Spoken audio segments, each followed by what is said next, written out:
primeira queda, junto squad e corre pra lutear. Faz o ruchão do imba e acorda pra matar. Descarregando pente no frente, tu foi solado. Distribuindo kill, a vitória pro nosso lado. Mapa na tela, avião voando!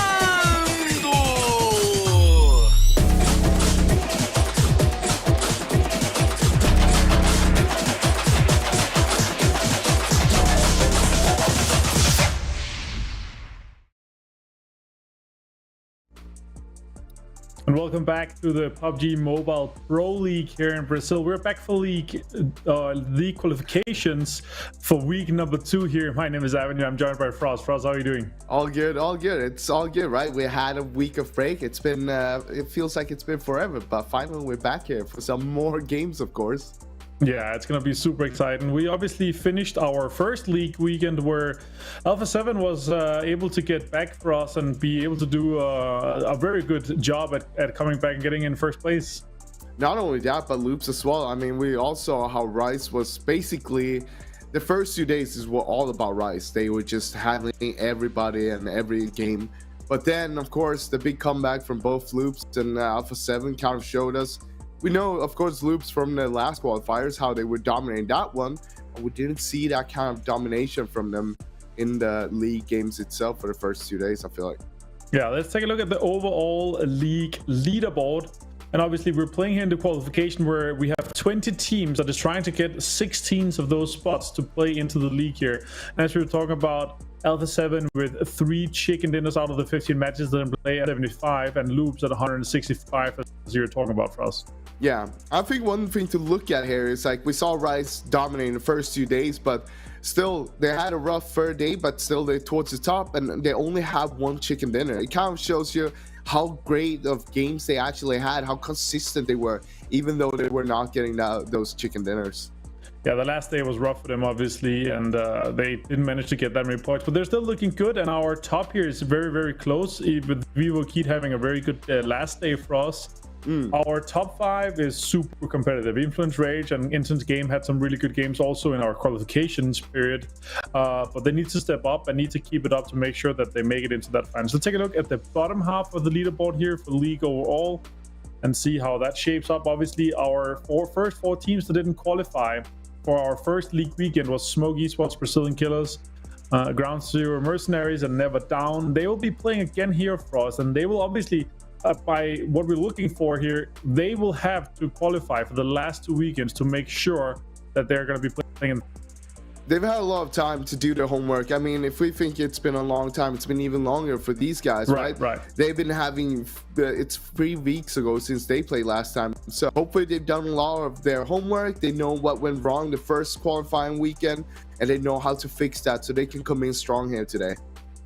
Yeah, that's good to see as well. Inco, Fact Esports, and some of the other guys are also pretty close to the triple-digit mark, but you know, our Alpha 7 Loops, they're so far ahead right now that it's looking pretty certain that those guys are, just by having one really, really good weekend, that they can make it in. Flamingo, unfortunately, together with Shocks, didn't have that many points here in the bottom for us. Yeah, I mean, you can look at a team like INTC that ended up on the 8th place. They were towards the bottom after the first day, bottom like 4, if not dead bottom even.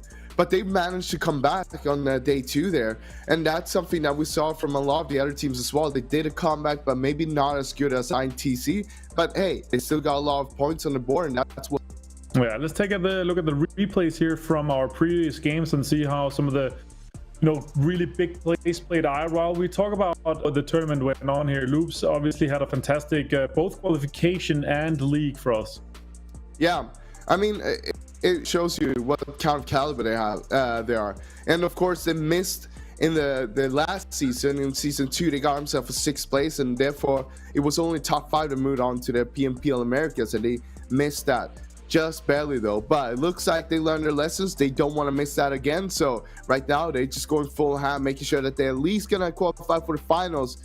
And then, I mean, that's where it all gonna matter the most. Yeah, for sure. And also this play here where we saw them, you know, push over Black Dragons to force the fight between INTC and Black Dragons, and then it just swept in and completely cleaned up everything else in the end here. super good game and super well played from Loops in general. I've been very impressed with them, but we were talking a bit about Alpha 7, you know, in the qualification, and it didn't feel like they really came to life until day number 2 in our league play. So there was like 3-4 days before we actually felt that kind of favorite place that we've seen from Alpha 7 for us.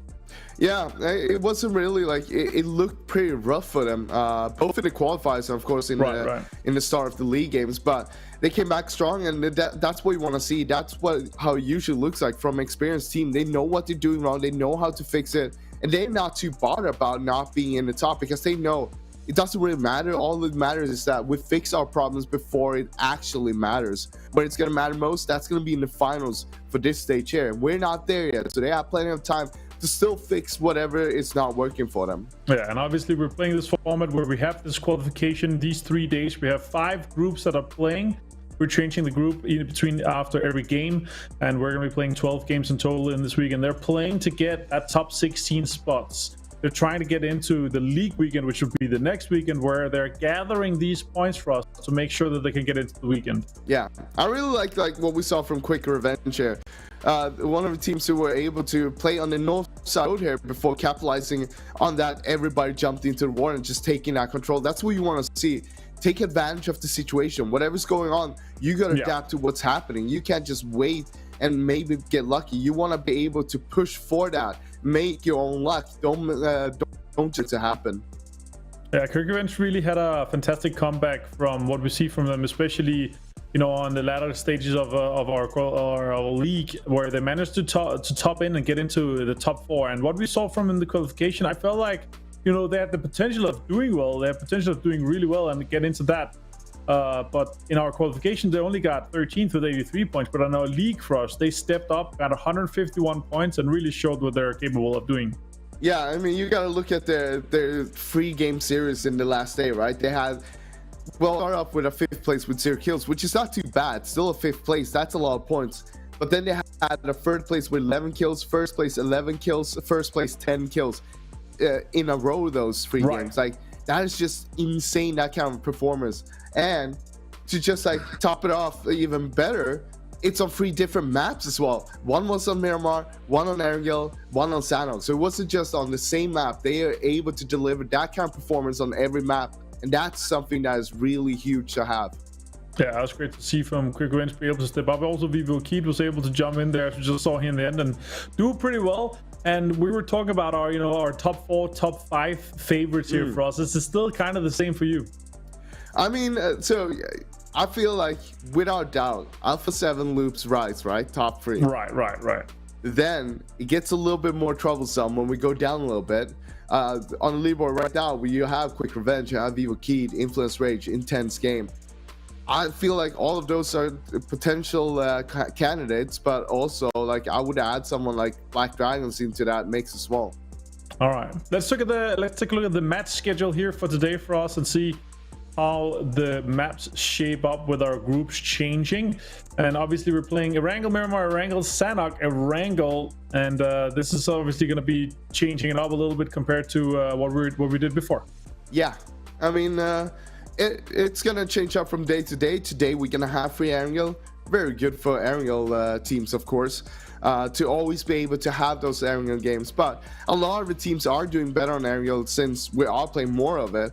So being able to capitalize on maps like Miramar, Sanok is an edge against the other teams. That's why it's so important to have a team like Quick Revenge who can play really good on all 3 different maps, not just on Erangel itself. Yeah, for sure. And obviously with the big maps being played out like they are, we see some of the teams that are really good in their rotations. They're playing a little bit more passive. They're really gaining, you know, a kind of X factor from playing these maps, and it could maybe benefit from starting out a day like this for us. Yeah, I like when you see like how they like change up the kind of play style. Sometimes some teams would go play more edge, but also being able to capitalize if they go center and they get the circle on top of them, knowing exactly what to do. All right, let's look at our ranking MVPs here for us. We have had some absolutely insane players stand out, and right now on top it is Mythic from Rise. That is very close head-to-head. Revo from Alpha 7. Yeah, I mean, it's those names, right? They just keep on popping up time after time. It just shows you it's not a fluke that they're up here. They've been work to get there, and they just able to capitalize and make sure that they get those numbers up there time after time. And that's why we also see the teams towards the top. I mean, sure, we're not seeing any loops players up here, top 3, but if you look down a little bit, you have 3 players on the top 7, up to the top 7. So it kind of tells you how close they are. And of course, you have 2 more Alpha 7 members up there as well. Yeah, it's pretty stacked from our top teams here, and obviously with their performance that we've seen from them, it makes sense that they're setting up. You also Federal from Influence Rage was able to have a really good tournament so far, and I hope to see these guys continue that for us, because you know we saw some games from them where they're able to step up and have some really high kill games, and Federal had some really big impact in those games as well.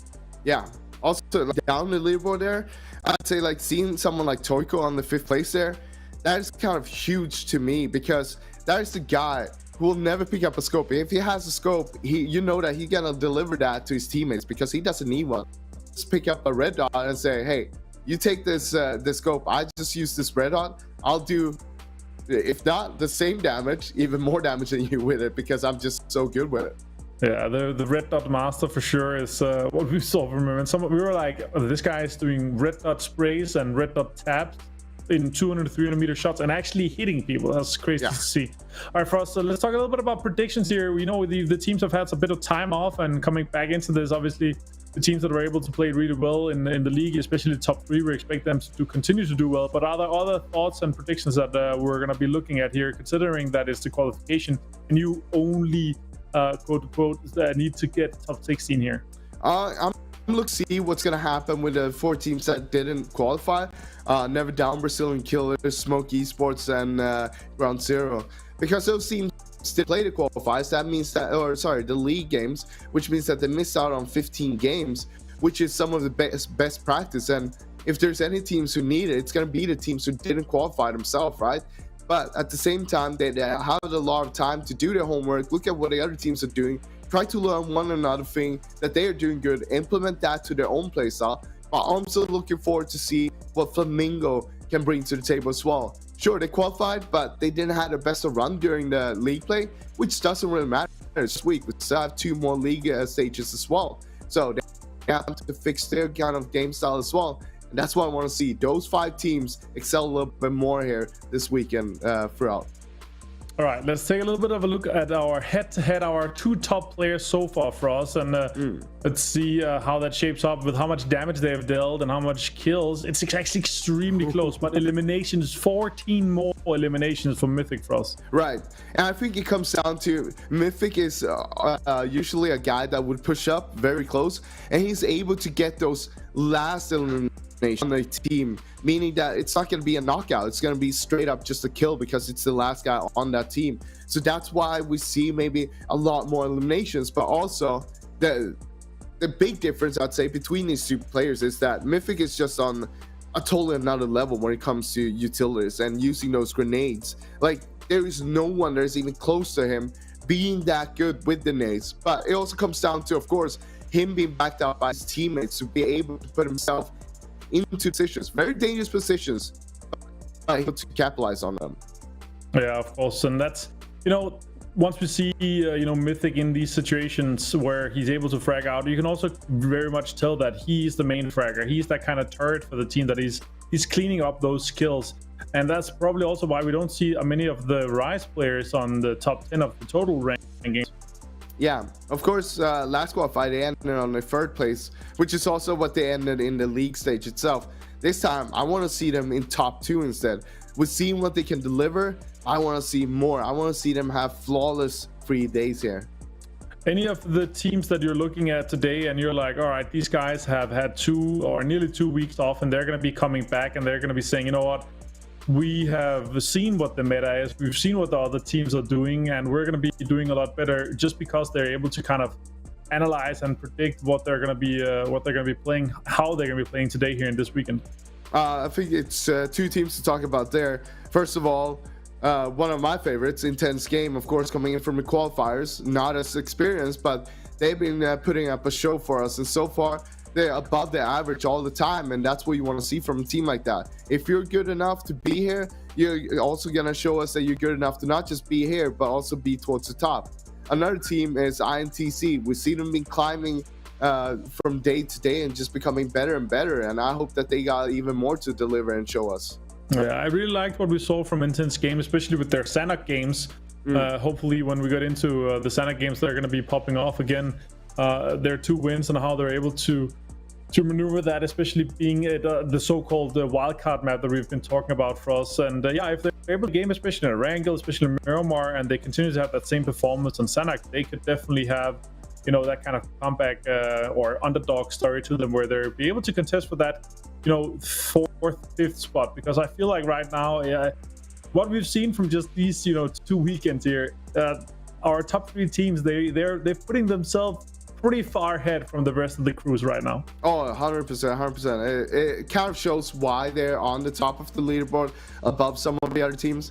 But it doesn't say that the others doesn't have the potential to be up there as well. This is one of the best times for them to actually become a better team with the practice, playing against some of the best teams here. So I'm expecting to see more from those kind of middle teams right now. I know that they got a lot more to show us, but it's all about, you know, that experience that will take you from one spot to another, being one step ahead of teams, all that kind of stuff. Like, if you're able to learn from your mistakes and be able to make sure that you can thrive on those mistakes, become such a much better team, it's just a matter of time. But you don't have too much time on your hand either, so you got to be able to do it under some pressure as well. Yeah, for sure. And thank you so much to our sponsor, Realme, for joining us here at PUBG Mobile Brazil. Don't laugh for us, you know why it's funny here. Yeah, I've been in the market for a phone in some time, and I've actually been looking into it. I actually ended up buying the new Realme GT2 Pro, and I'm not even sponsored. We're not even getting it for free. I just bought it because it actually hit a benchmark. In a benchmark where it did 1 million points. It's a world record breaking phone. And I was like, I gotta get this phone. It's the best phone on the market right now. So I actually ended up getting that, even though I've not had a Realme phone before. So I'm actually pretty excited to get that going. I'm gonna be using it tomorrow. So that's exciting. So thank you so much, Realme, for joining this event here specifically here for PUBG Mobile Brazil for us. Yeah, I mean, it's probably a good phone. I'd love to have one as well. But I haven't bought one myself yet, so you're just gonna have to give me the TLDR on it once you've used it a little bit. Hopefully it's gonna be really good. Yeah, I'm excited to get started on. I'm also excited to get started on this for us here. We have so many good games. We have so many good teams, and you know, after having a week break, I'm like, I want to get back into things. And now it's Friday again. We're getting back into the games, and we're gonna have 5 crazy games lined up for you guys out there. So much, thank you so much for joining and watching us here for PUBG Mobile in Brazil. For us, in terms of the format here, we're talking, you know, these 16 teams, you only need to get top 16. So we could see some crazy things. We saw that in the last qualification. We could see some more teams jumping into it, and maybe potentially contesting again. Yeah, I mean, I think we're jumping ahead a little bit in time, right? With Sanok would be the game where we 100% know there's going to be some contesting happening if they're playing in the same group. I haven't really checked that, actually. I should have done that. But we are, of course, talking about Alpha 7 and Influence Rage in bootcamp on Sanok. They've been dropping there every map. It's been pretty even between them. So that fight is probably just going to continue because no one wants to leave that alone. They don't want to have it for themselves. Yeah, and we're playing 3 Erangels today for us. So let's take a look with at how Erangel looks like with our map introduction video here. You know, it's the bread and butter. It's, you know, the green pastures. There's all these good, fantastic lines that we can say about it. It's just this map that all the teams, they know in and out. Yeah, and it's also the map where you can see by far that the teams are playing best in terms of all their macro and micro plays. When it comes to the other maps, of course, there's gonna be some teams that are a little bit better than other teams, but on Erangel itself, it's pretty even when you look at the kind of moves, what the teams are thinking about, how they kind of move their way. Like, they know like every little nook and cranny, where to hide. They know everything about it. Right, let's get started here, and we're starting with a somewhat southeastern plane here. We're going over Millie Island. We're gonna go end up over Stalva, so there are our western teams.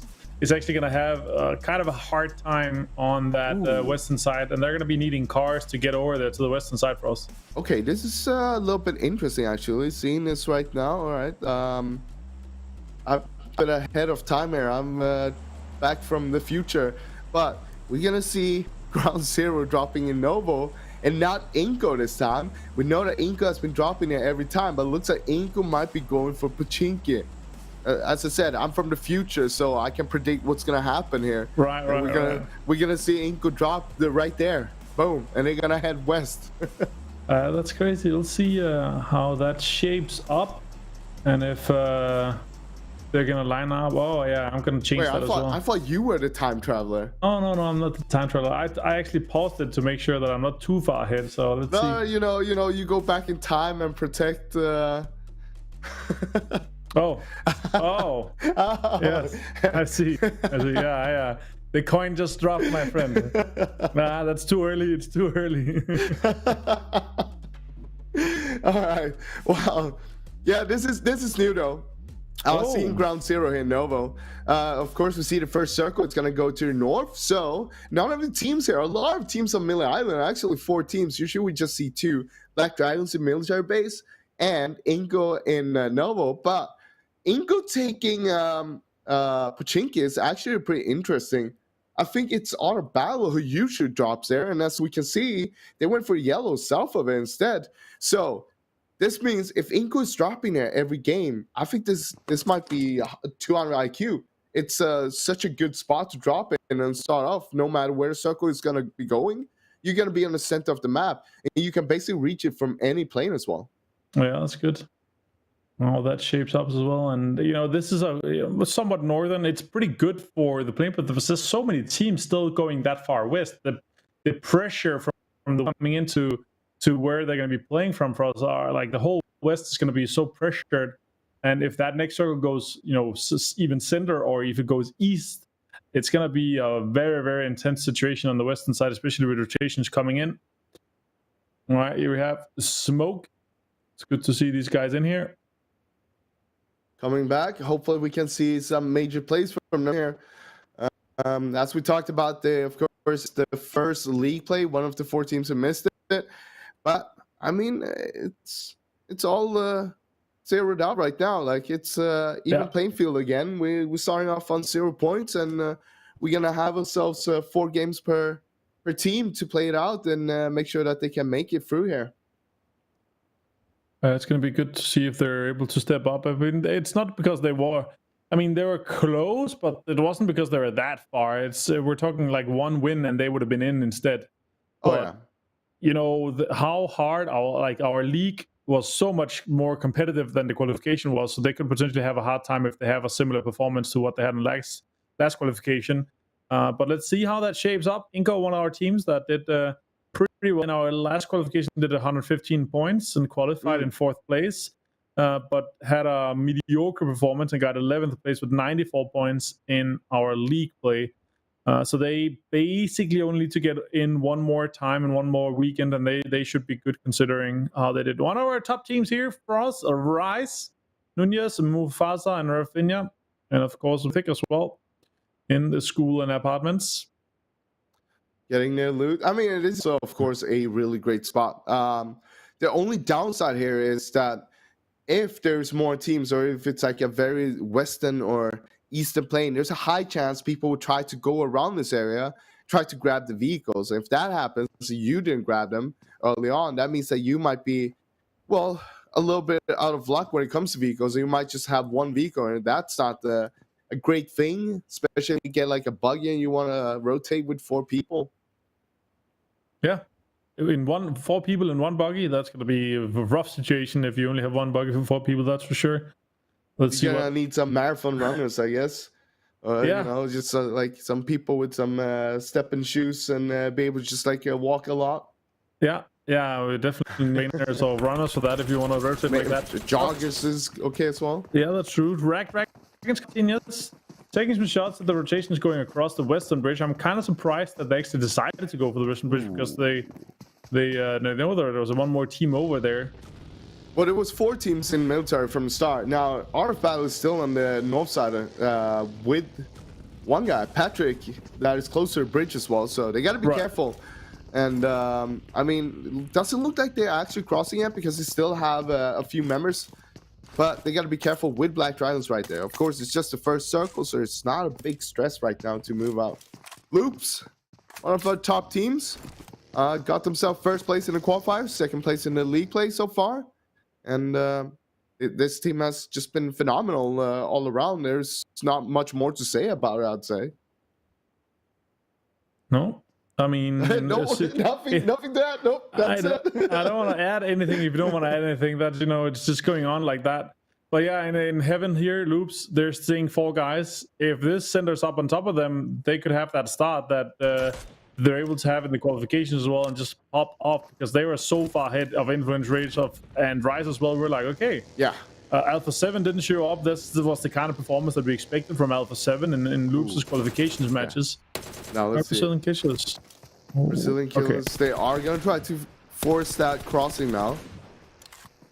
All right. Looks good. Martin. Let's see. Correct me if I'm wrong right now. Yeah. This is a new addition with the bridge. It is. From last time we played 2 weeks ago. Yes. They did not have the extended bridge with the side walkways. No. That is new. That means there's new strategies that could be built on just with that itself. It adds a lot of spots where you can also drive on the sides as well. It's a lot of up and downs with all those staircases, as you can see. But this is amazing because this means it's much harder in a way to camp it, but also easier as well because there's more spots for you to hide at. But it's easy to cross overall. Yeah, in general, it's a fantastic update for the bridge, and you know, it's good to see that we're in here as well, and the wideness and the additional steps on the side, and also, you know, being able to. I think you can. It's only a Darcy you can do it, maybe as well with a buggy that you can cross onto the side as well. So even if it's hard on some places, we have to zigzag a little bit. It's really good to be able to do that on both sides, but mainly being able to cross to both from Millie and to the north side of Erangel, and also from Erangel to the Millie Island is, you know, so much easier. So definitely some new strategy. I'm kind of excited to see what happens once we get those military circles, because we were kind of blessed with them last time for us. Yeah, I'm just a little bit curious, you know, what we missed in scrims, considering that we're seeing these kind of changes in the drop spots with Inko going Pachinki instead of Novo, Ground Zero going Novo, Art of Battle leaving Pachinki. We knew that Art of Battle had a rough time with Pachinki itself, so I don't think it's a bad call for him to leave it. Like, even though it's a great spot, it just wasn't fit for them. It doesn't mean that it's bad in any way. It's just didn't work out with their kind of playstyle. So I mean, them leaving that, like getting like Fairy Pair and the Yellows south of Pachinki, that spot either. That's a really good spot as well. For sure. All right, Sharks rotating in, a new circle soon, as you say. Look at how many teams that is on the west still here. Like, that's what I'm talking about. The pressure from the west, if that circle goes to the east or even centers, it's going to be a lot of teams that's coming in from those same paths. It's going to be rotating in. I'm a time traveler, so I know this one will donut up. No spoilers. You need to pause that. But yeah, it's a donut for sure. It's gonna be pretty good, but still a lot of teams coming in from the west side, and that, like, all the compounds that are centered, like somewhat centered on the west side, is gonna be occupied really early on. Oops is on Heaven. See Smoke inside Yasnaya on the southeast side. Sharks is moving in as well, coming in from the Chinky side, and a lot of teams are gonna be coming in from that southwest, west and west side. Look at this though. This is pretty interesting. We see a lot of the teams on the rotations right now. Loops, of course, still in Heaven. They're gonna stay there. But looking at things, you also have is it Smoke in Yas there? Yeah, it is. In orange. They're gonna take the east side. Really good spot with the police station and the library, of course, to be able to take that. But then you have some teams, Fact Esports are north of the let's moving pretty slow. I don't know why. Were they hesitant, or do you think they were trying to see if they could catch some rotations first? I'm not sure. I mean, I feel like the catching rotations is so hard as well, especially if you have, 2 or 3 cars. The teams will just just drive. Like they don't care. They just drive, yeah. They just drive like self-driving cars. Yeah. Yeah, Tesla. Some of the Tesla cars in there, they're just gonna let them drive. You know, I feel like many of the teams will just decide to just go on for it. Yeah, it's interesting to see. Like with a circle like this, of course, it's gonna be just towards the center. But I mean, looking at things, you're gonna have a team like Alpha 7 on the eastern side. I don't know if they know something we don't know, but right now they have a very big split there, and they're totally alone on, like, if you draw through the center of the map circle from top to bottom, they're basically the only ones on the eastern side there. Yeah, for sure. And that's what I'm saying. Like, if any of the next circles goes east, the amount of pressure there will be on the western side, both southwest, west, and northwest, it's going to be insane. Like, we're going to see so many teams that's going to be fighting or rotating in the same paths, fighting for the same compounds. It's kind of interesting to see also, like, if you draw a line there from top to bottom in the center of the circle, a lot of teams are standing on that line, being able to make sure that they can rotate both west, east. But if they need to go north, I mean, you can do the long rotations on the eastern or western side as well. So it's kind of interesting to see, because this is something we haven't really seen before, I feel like, here. It's been a lot of, like, just grouping up in the center, like everybody. Right. But this time it's a little bit more shifted. With BRK being on top of this house here, next circle does go, not donut, but south of Yasnaya. And they're in it as well. Rise is looking good for this. They're going to go for a greedy split. All right, we got a new circle as well. And look at things. A little bit, well, sort of, a little bit as well, you know, but just a little off-center donut. It happens. Alpha 7, of course, with that big split, needed to move in. Yeah. They're going to be pretty easy coming in, considering how many teams is on that west and north side. So many teams driving in the south right now, trying to get into a good spot. They're going to go into that some of those dips west of Junkyard, the good old dips that we've been using a lot. All right, well, out of balance outside. So many teams out here that are forced to fight or try to rotate around this. And you can see, like, this is kind of typical, like, first game, right? First game Asket, that, like, no one wants to die yet. Everyone is taking a little bit more passive than normally. Shock sauce the player. That's about it. Everybody's trying to avoid the fights, trying to get in. They want to secure themselves some good points before they start, like, going ham, it feels like. Yeah. Battle. Positioning going west on that south side. But again, with all those chickens, but with all those players that are on the center and on the southeast side, it's so hard with the roads that are forced around like they are, because that road that goes and leads to Yasnaya, you kind of want to be close as possible to that road, because that's the most centered point. But there's so many open areas around it, it's so hard to play. Yeah. Here we go. Some engagement. Shocks already one man down. Remember that. So Finko knows that, and they get a knock. You might see them just pushing hard on this one. He's like, "Oh, are you okay down there?" Let's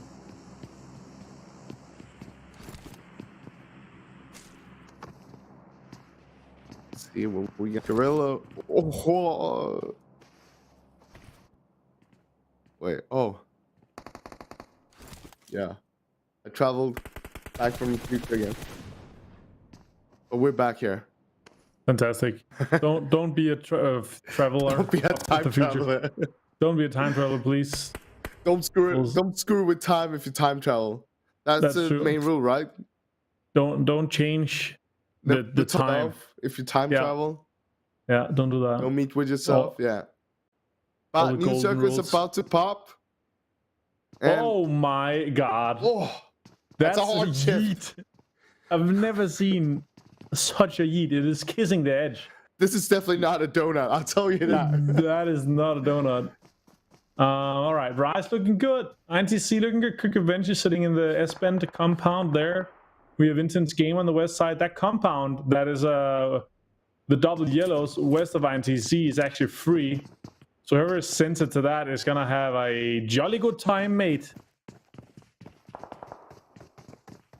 All right. Alpha 7, they have to move. They're like, what are we gonna do? We are not inside that circle. I mean, yeah, you gotta remember half of the circle is just the open field from Yas, basically. So it's gonna be really rough for a lot of teams here if you're late to join the party, so to say. And the party, of course, that's in the next circle. Yeah.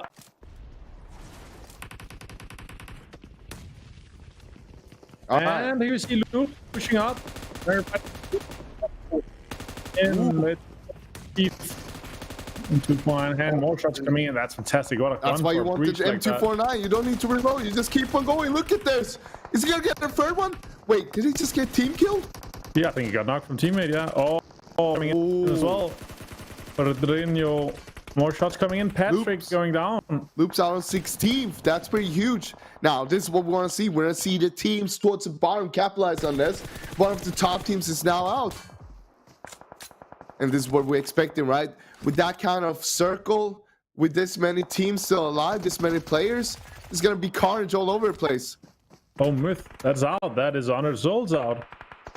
All right, Carrillo. They're on the east side, but outside the circle here for us. Yeah, but he's stuck not between a rock and a hard place, but behind a buggy wheel. And a dasher wheel, so they're gonna be having a good time with that as well. Good smoke, good smoke. That's a really good smoke. One more to the left of it. Oh, he's expecting Oh, someone to push up, so he was trying to jump over to see if he could spot anything, and then eventually throw the nade into the smoke. Good play there. Oh, we see a little bit of a flank going on. It's gonna be a fight outside the circle. It's gonna be a really, really rough situation for that.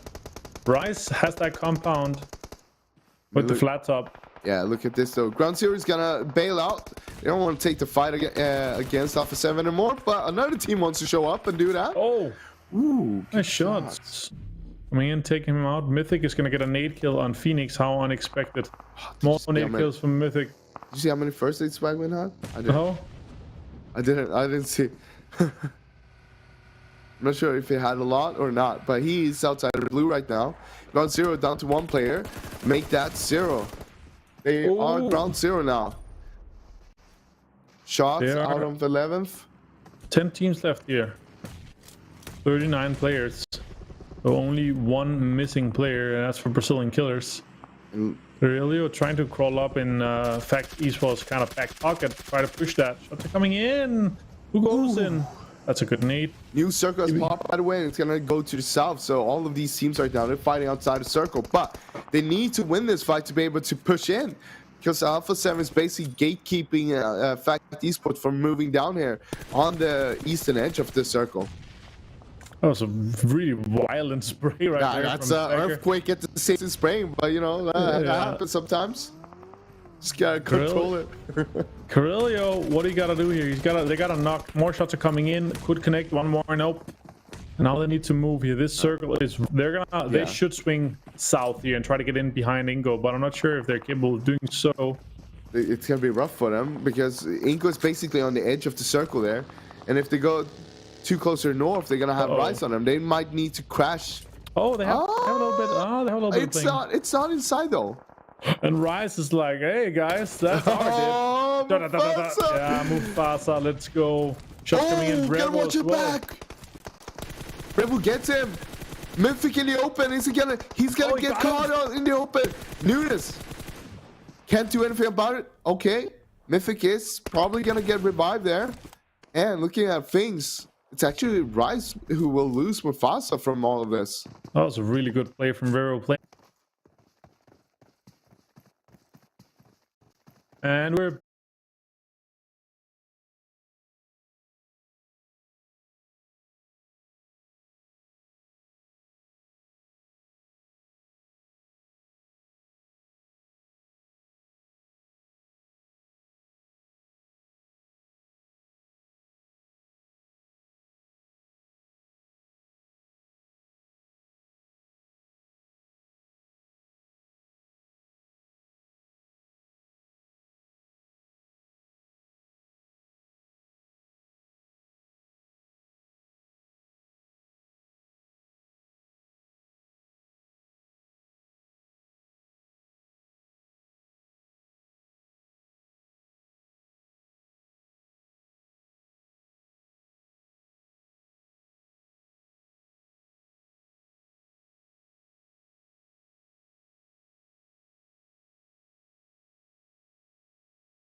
And welcome back to the PUBG Mobile Pro League here for Brazil. So we're going to start with saying sorry for our technical difficulties. We had to sort a outage. I think it was an internet or power outage in our studio. But now we're back, and the game number 1 had to be replayed, and they actually replayed that. So we're going to be back with some results once we're ready with that.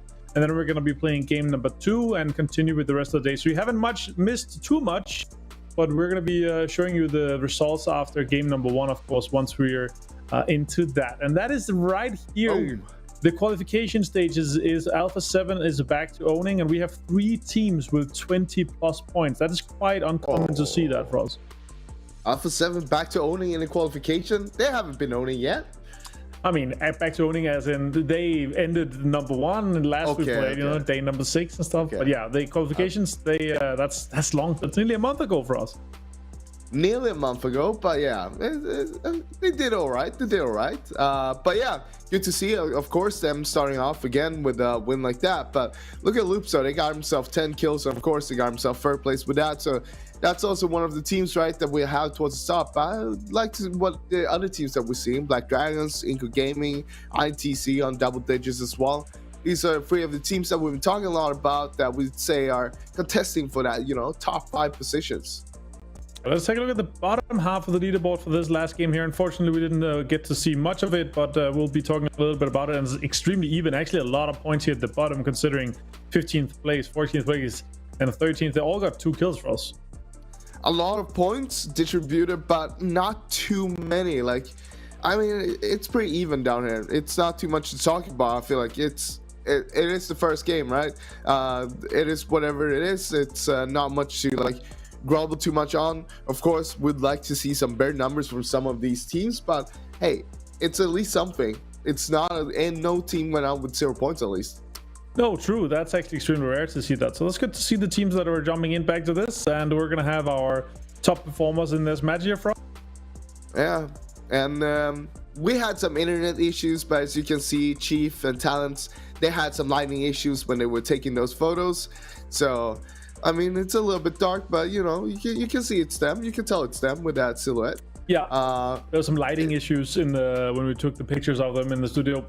Yeah, and it's not the same guy. No, it's definitely not the same guy. Come on, they even have different posts. You can see the background and stuff. Yeah, yeah, exactly. That's true.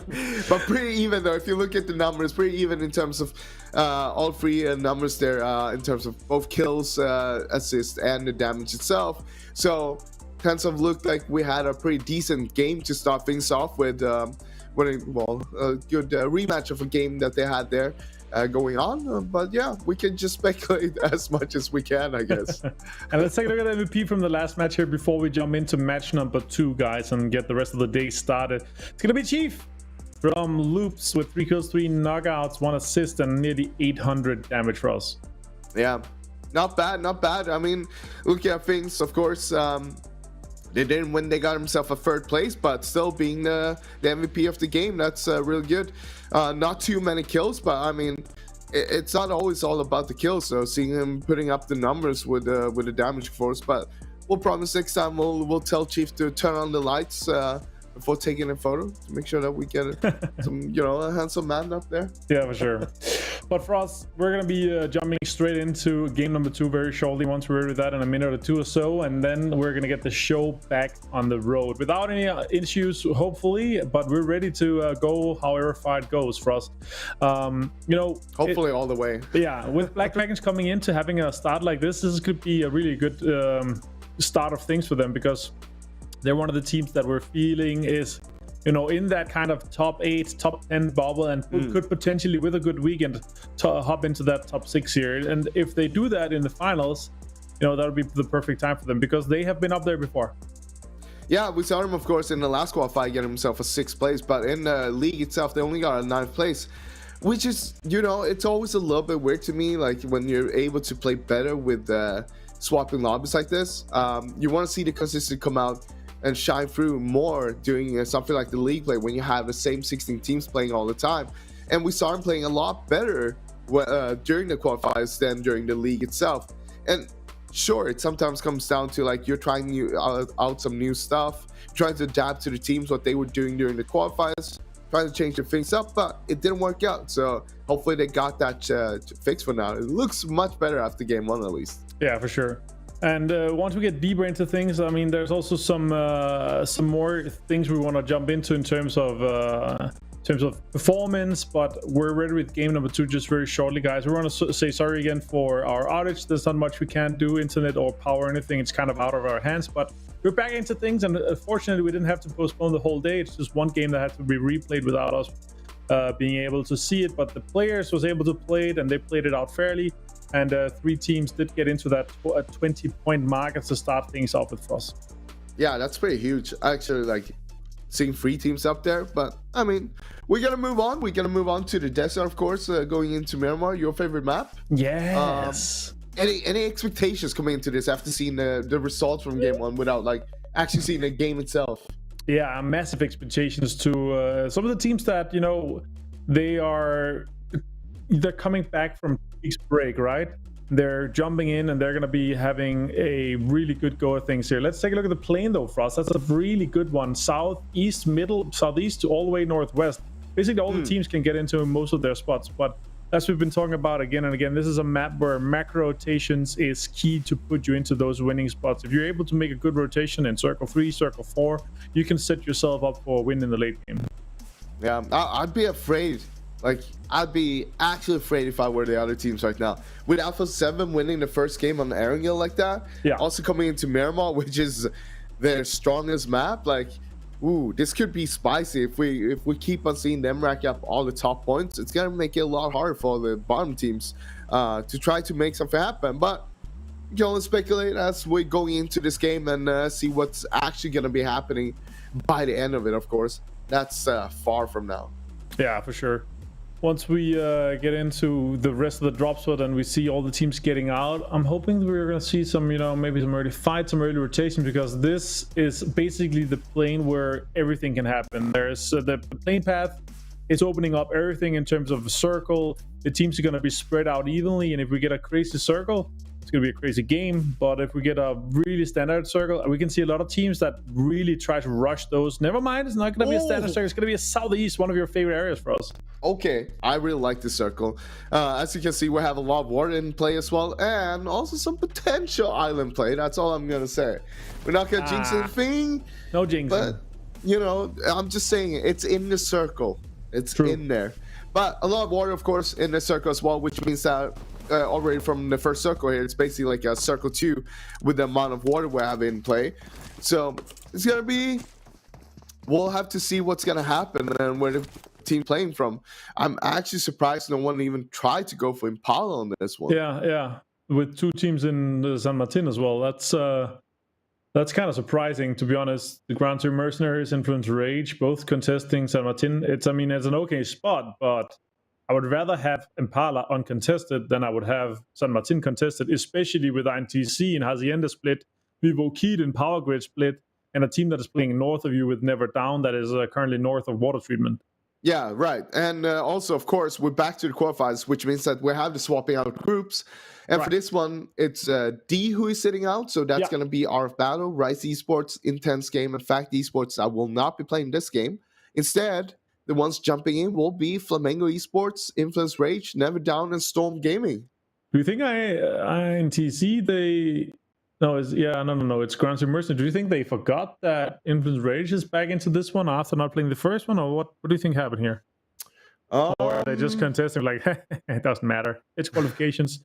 But the Grand Tour Mercenaries literally got last in the last qualifier for us, so like I want to see them play an uncontested area rather than try to contest for a roof. But you know, I like this though. I like this showing off, you know, straight away. Like, hey, don't pick on us just because we got last place last time. This is a new week.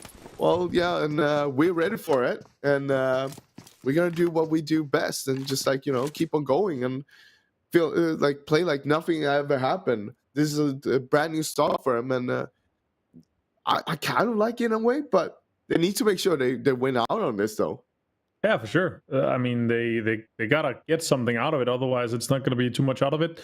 Get too much out of the game. But here, Los Leones, 3 teams. It's Smoke, it's Quick Revenge, and it's Black Dragons. I would rather share 3 teams in Los Leones than I would share 2 teams in San Martin, though. And little boy here, Influence Rage, and Metuzim from Ground Zero Mercenaries. You also got to remember, Ground Zero only got themselves 2 points in the previous game as well. Right. So they already played one of the 4 games they're going to be playing today, and this is their second one. So having another bad game would mean that half of the games is already played for them, and they don't want to have half of the games being bad already. And Influence Rage is not a team that is too unfamiliar with getting hot dropped and, fight a little bit in the early stages.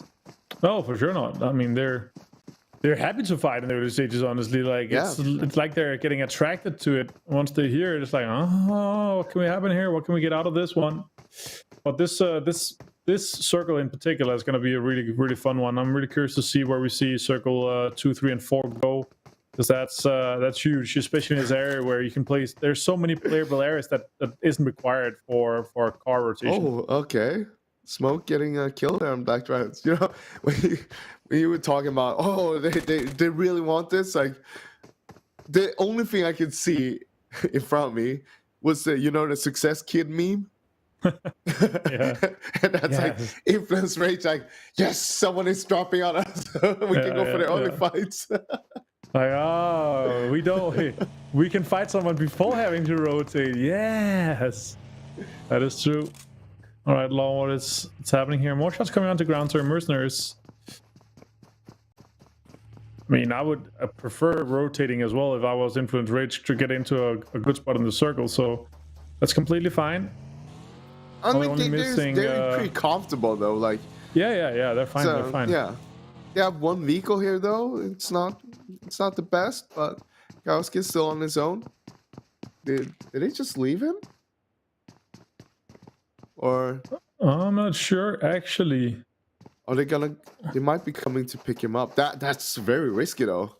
Yeah. Unless he have a lot of information. I mean, they're closest. But it looks like he wants to push them. He's like, guys, we're not leaving. I'm not leaving. Doug, I mean, this could end up to be a really prolonged fight, and I actually don't want to see this considering the circle. You want to get into some of those good spots, but maybe they're just prioritizing and just like, I guess I'm from Ground Zero Mercenaries side of you, like Influence Rangers, they're like, it doesn't matter. We're going to fight these guys. What do you think? Who do you think? Hot dropping us? All right. Let's get it on. Where are you guys at? Yeah, exactly. Yeah. Ground Zero is super spread out though, as you can see on the minimap to the top right now. They have a big 4-way 1-1-1-1-1 split. Ooh, Nino. Be careful with these scoutings. Wonder if he's scouted. He might not have seen anyone yet. And if Quick Revenge plays this correct, they're not going to show themselves. But they see this. Exactly. Oh, no, never mind. They're taking shots already. Yeah. I thought they were going to try to bait them in and then take them out as they're crashing them. Yeah, exactly. Yeah, I get you. That's not happening though. Honor Souls and Quick Revenge in another location here. Okay in terms of circle positioning, but I don't want to get stuck in here in exactly this 5-stack story and the concrete building that Capjao is in. But Honor Souls is not going to go for it. They're going to go. I want to be on the eastern side in the circle, especially here for us, right? Because once you're on the eastern side and you have some cars, you can easily push from the east towards west than you can the other side, because there's going to be so many teams up there on the high grounds, and there's so few compounds on that western side. But again, first circle in this area is not going to define a lot. Oh, they spun him out. Myth blown up. Let's see what Storm tried to get away. Nope. So Alpha 7 is a little bit slow here, but yeah, Storm Game of course also a little bit slow in the rotation, but it's because they have Alpha 7 in front of them. Getting a bit slowed down. The fight continues here as well between Ground Zero and Influence Rage. So far, looks like there hasn't been any casualties. All right. Can you guys do more shots coming in from Ground Zero? Oh, Capjao got GG God as well on the other side of things. So Influence Rage has Law though on the high ground there, looking over things. which is not bad. But at the same time, Ground Zero know this already. They've been taking shots. They've been scouting it out. So that means they know there can only be 3 players that they're pushing down here. If they get a potential knock here, that's huge for them. Yeah, and the circle does not matter. Like all the teams, they're already in locations that they were playing in circle 1. It's the next circle, the 3rd and the 4th, that's going to matter a lot. Oh, Little Boy's down to nothing. He could get knocked to circle here. Zone? Yeah. I think circle he could actually get knocked. Yeah, he does? Yeah, he does go down, and Ground Zero Mercenary sees this. They're going to be aware, and they're like, all right, guys. They know because they just shot at him as well, so they know who it is. Exactly. And getting that information, again, they know that one is on the high ground. If Law doesn't move down from there, that means it's potential 4 versus 2 right now. Yeah, exactly. Or maybe 4 versus 1. But meanwhile, Pedrino getting pushed here. We saw Myth already dying and GC God. Oh, this could be a beautiful nade. Oh, nice. Oh, he keeps on pushing it as well. Oh, that is so unexpected. He gets it. Okay, gets 2. But where's the backup? It's not there. It's just not there. He's alone there. Oh, he could have gotten 2 kills from that. Oh, Nino was already he was already far away. So looks like Smoke is gonna get everybody back up while we have a breakdancing car there in the background. Yeah, that happens. That's not what the players see though. That's just for us. Okay, just a little show. On his feet. Okay, they got him up. That's kind of unexpected, but a fight in circle. Is that another knock there that they're reviving on? Oh, good shot. Nice shot from Bulls in. Oh, flash coming in. Okay, that's Federal down. One of our MVP contenders. Wait, Little Boy is knocked as well. Yep, he got knocked to place one after the hits, I think. Yeah. Oh. After this circle moves in, it's going to hurt even more. Not the funniest situation for them. But Ground Zero lost 2 as well, so it's pretty even right now. Also push. Didn't find anything. Was a valid attempt though. Looks like they might try to back off now. Yeah, could happen for sure. I mean, in this situation here, Ground Zero Mercenaries, there's 2 guys alive with 1 kill. They're not able to play for the win anyway.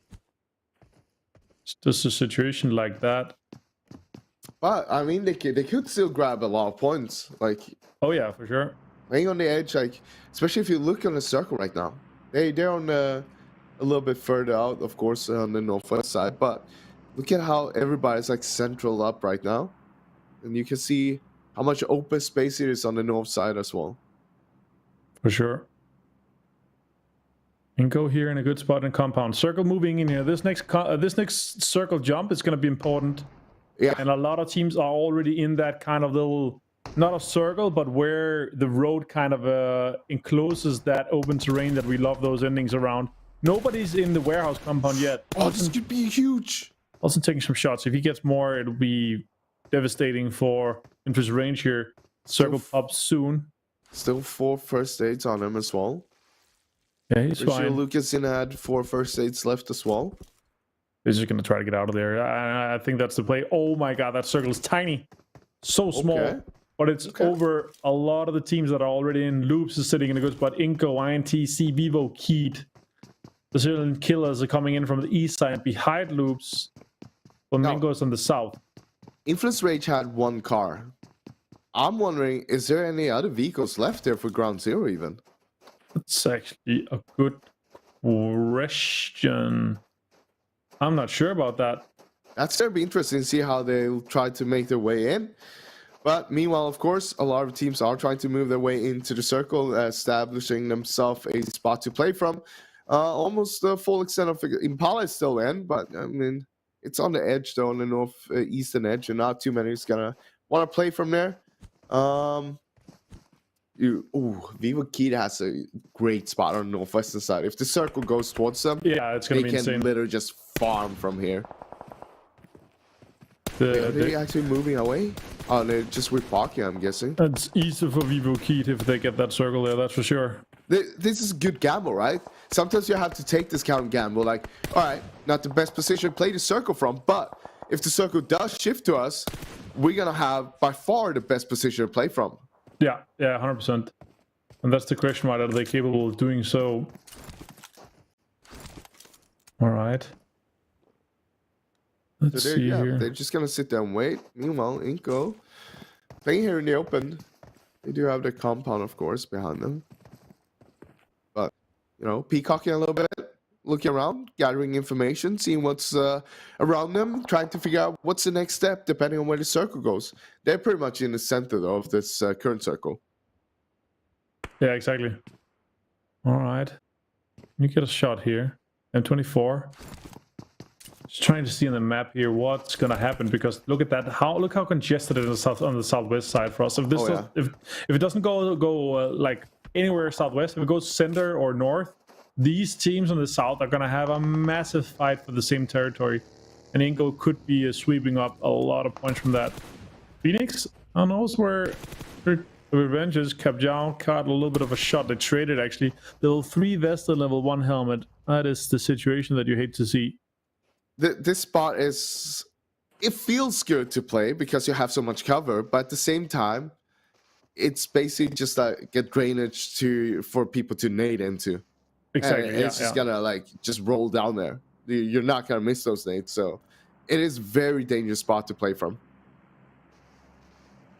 Imagine if you had someone like Mythic close by. Of course, he's not playing this game. Rice is not playing this one, so it's not gonna happen. But imagine if it could happen. Yeah.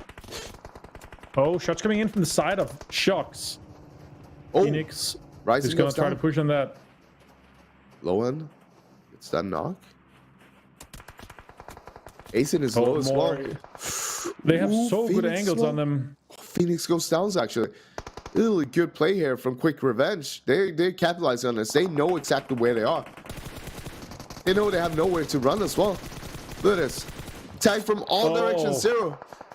It's that knock. Lowen is knocked himself, but should be fine. It should be able to get him up. Played. We have a new circle, of course, as well. Ooh, you see this? I Went like to it. the east. That's insane. This is such a hard one as well, because the warehouses you can play quite easily, but that road is literally splitting that circle in two. Shots coming in. Loops. Oh, also in a earthquake situation.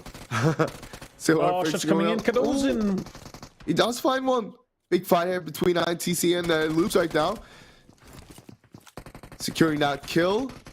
Meanwhile, Demeanor is still knocked, but he's safe for now, unless there comes in some nades. Look at it. They're going to deny all angles. Oh, maybe not. I'll take that back. I spoke too early. They didn't find him, though. All right. Car moving. But this is just a matter of time before Loops is going to try to clear them out. Oh, you found him with a cheeky angle. Just before the circle bloomed as well, Frost. Doesn't tell them. They can potentially get so many kills from this location as well. Like, yeah, this is a great spot. Oh, Red Hand's last man standing. Oh, he traded. Oh, he got knocked. He does get Cardosin down, but can he do more than that? He's super low. Oh, he got him. That's gonna be it.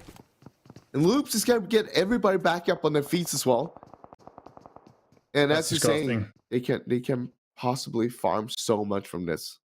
Yeah, if they are able to capitalize from this situation here, and Toiko doesn't get pushed by A7 in the background there, then it's going to be really good. I would actually prefer having Toiko over with these guys here. I don't want to see him alone over there. That's not a situation I think he's just holding them back right now because they don't want to. Don't want to leave this and let anyone take this compound for free. Like, at least do some resistance. Make sure that it's not just going to be crashable. Yeah. Okay, I see. Yeah, I agree. What's coming in as well from Bravo? Trying to blow up the car. I think he knows that he's low. Psycho never down. Also taking some shots onto Infantry Rages, looks like. And the west and southern side is so congested with teams. Brazilian killers are chilling on the Flamengo. Got one of the compounds in the warehouse, just south of Impala. Never down. Is inside Impala. Zero out on 13th place. Not a good look. Only 1 point with him. Oh, they're driving next to each other. Oh, he jumped out and he got knocked from it. That's unfortunate. That's unfortunate. You hate to see the good nades coming in. What? From A7 Nino. Inco Gaming. Oh, good nades here. It's a really good nade from Lozin. Yeah. Smoke coming out as well. Could save his teammate. Oh my god, what is that circle? Oh my god. These circles are so brutal. Brazilian Killer is about to have a fantastic game from this one. Flamengo needs to move across as well. They should be, as we speak. More nades are coming in onto Alpha 7 as well. They have 5 kills. Revo has... Needs to heal up. Spiker is with a hand. Oh, that's on point. It's an on point nade right there. Formosan is knocked and flushed immediately. And they're 3 guys alive right now, and they actually have a decent situation to get into the circle if they go fast, because there's so many teams that are on the south side and north side. If they go fast and go past loops, it'd be good. That's the circle. Yeah.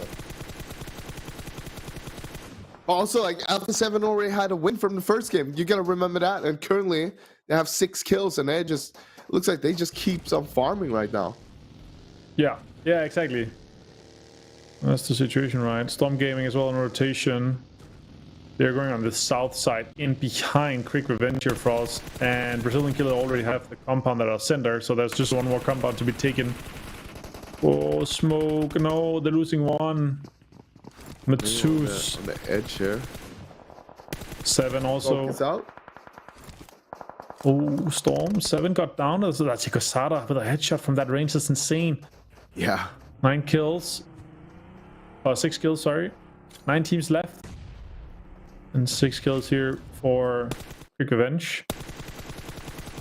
More shots coming in on the side onto Ragnar. Guerrillo cleaning up 8 kills for Alpha 7. Guerrillo and River was left, and they can do a lot of damage just being these 2 guys alive here for us. I mean, if there's 2 people you want to still have alive on that team, I'd say it's those 2. Yeah, for sure. Look at this. Look at this. They're just toying with everyone right now. They don't care who's in front of them. They're mopping up the floors one by one. That's disgusting. More shots coming in as well. What can we do? What can they see?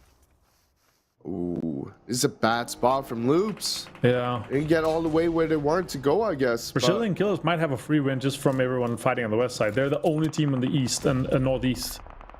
Yeah, they need to capitalize a little bit more on the high ground. Yeah, agreed. If they do that, that is such a good play. But right now, they're still on the low ground there. Nades coming in. Loops is losing players, and more nades are coming in from the side of things. Oh my god, it's gonna be just stolen. Farming 10 kills and counting on Alpha 7 right now. I need to get in here. Are they pushing that? I would like to see a push on that. Revo is doing it. Oh, they're going deeper. Okay, that's fine. I like that. Okay. I like that. Oh, pre-nated. Revo could go down. Oh. Toyko finds one. Guerrillo. Wait. Guerrillo died as well, so that's Alpha 7 out. That's Alpha 7 out. Yeah, okay. But 10 kills. Oh, a lot of kills for them, though. Loops is also out. Toyko has been found from Flamengo, and Flamengo is actually 4 guys alive on a side of the road where they only have to push never down. Chilling Killers got another shift their way on the northeastern side, and now there are 3 guys on the south that have to hold out a whole team of Quick Revenge for us. Yeah, and the big problem here, though, with Flamengo's play is that they stayed on the edge, hoping for the circle to come to them, but they need to cross the road now, and this might be a little bit of a problem. It's like they're working on it. Quick Revenge, as you were saying, making a way in there. Brazilian Killers does not seem to have too much control over the situation. I might take that back. Maya connected good shots there. All right, Maya. What can you? Hideki coming in, nice nade that could connect. Does damage. It's a tiny bit. No, shot coming in from Zero onto Storm Gaming. And the south side is just so congested right now. And Everdown is backing away from it, trying to get control over the north. I like that. Quick Revenge trying to survive this kind of push where they have a player behind them as well. 7 taking shots, connecting a lot, actually getting Capjao down for us. There's so much in the open for 7 here. 7 got free spraying, but the zone is getting to him now, and he doesn't have any meds left, so he's gotta go. He has been dead for sure. All right, Capjao needs to get up here, and then there's a 3-man from Quick Revenge with 7 kills. 4 teams left alive. Brazilian Killers still all 4. And it looks like Never Down also has all 4. So they're 8 of the teams. And The thing is, Flamengo though, has Never 4 as Down well. right now has the high ground. So even though they have one player knocked, it should be fine. It should be totally fine for them to get that revive for free right now. While all the other teams, like, they can't really move up towards Never Down, because if they start moving up, they'll just get shot by the other teams. Right, yeah, you're right. That is true. Let's see what they decide to do here in this situation. Here, Zero actually pushes up onto Flamengo. He can potentially see one player coming in. Nice shots connecting a lot, knocking one player. Well played. Zero gets maxing down. Has to get one more. So far up. And he's pushing out. That's actually a good counter push there from Zero was ready for this. So he takes one down. Can he get another one? No, but he gets him low. He gets GG play very low there, but he gets taken out. It's a quick revenge. Out on 4th place. Or can. It's a 4-way. It's a 3-way. It's a 3-way. There's 4-4-4. 3 teams left alive. Oh, yeah, it is. Brazilian Killers, Flamengo, and Never Down. And 2 of the teams, it's actually 3 teams that have been struggling a little bit. It's good to see that these guys have been capitalizing on this circle here that's been really rough, playing well out of it. Flamengo is getting hammered right now by Brazilian Killers. Never Down also has a knock. GG play finds Psycho. Denso finds Maxon. They're just in the middle of that sandwich. Good play here from Brazilian Killers. Need to capitalize on the kills, as you said, though. 2 kills only so far. They need to mop up the rest to have a decent game for them.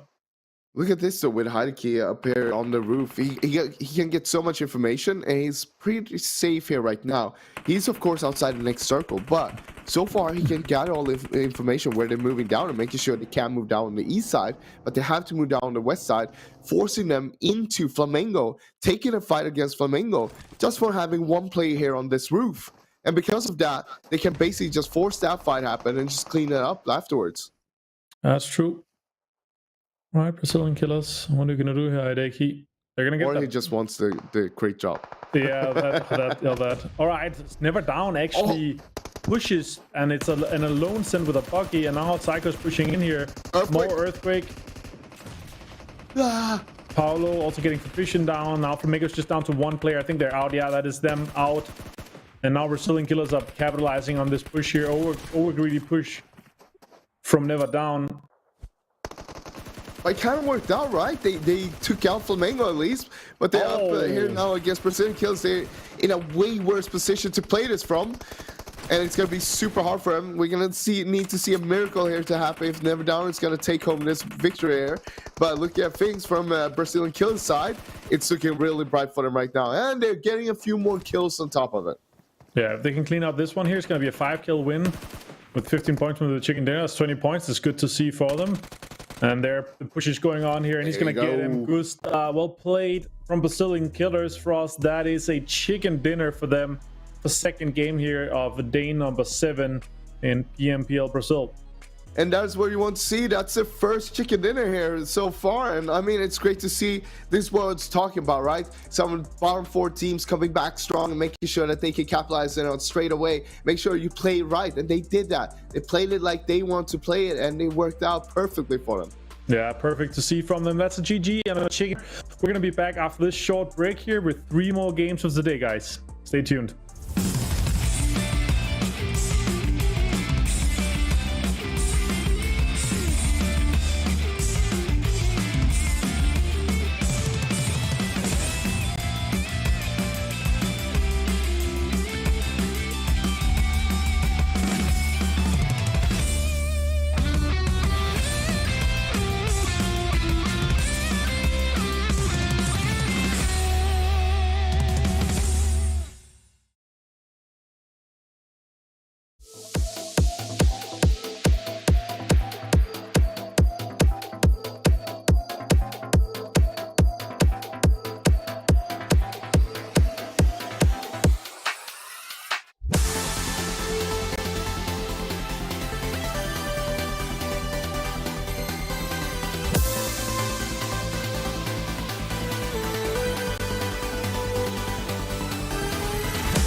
And welcome back to the PUBG Mobile Brazil Pro League here for us. We just had an insane game southeast of Impala. It's such a rare circle, this one. Yeah, really rare.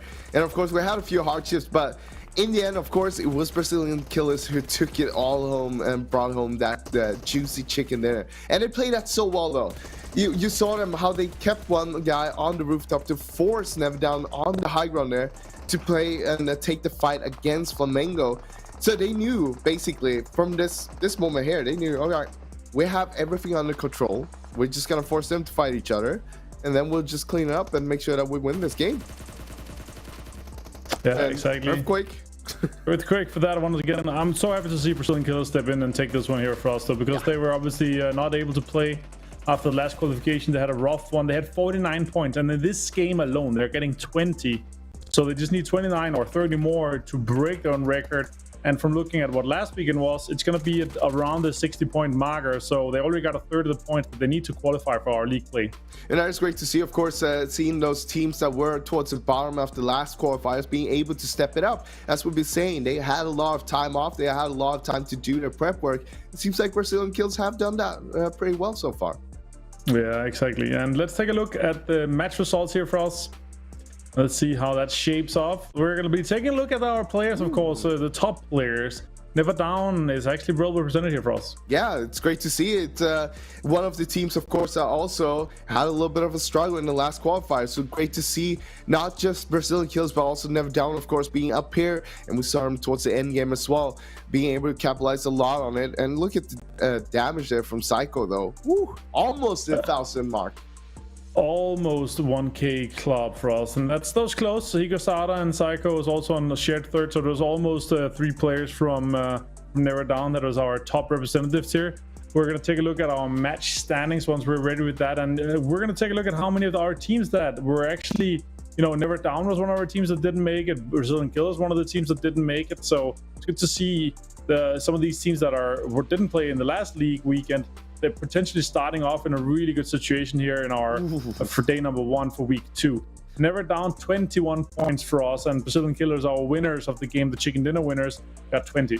Yeah, and as you said, like Brazilian Killers, they had 49 points in the last qualifier. Never Down, they had 52. And remember, Never Down in the last game, when they played that one, they basically they needed to have a good game because shots was just in their heels, and were able to capitalize it on the last one and make it through with that second place and 10 kills. But that's in the history books, and now we're back here, and Never Down, of course, grabbed himself 21 points despite being on second place because he got so many kills. Yeah, and let's take a look at the bottom half of the leaderboard for this last game here.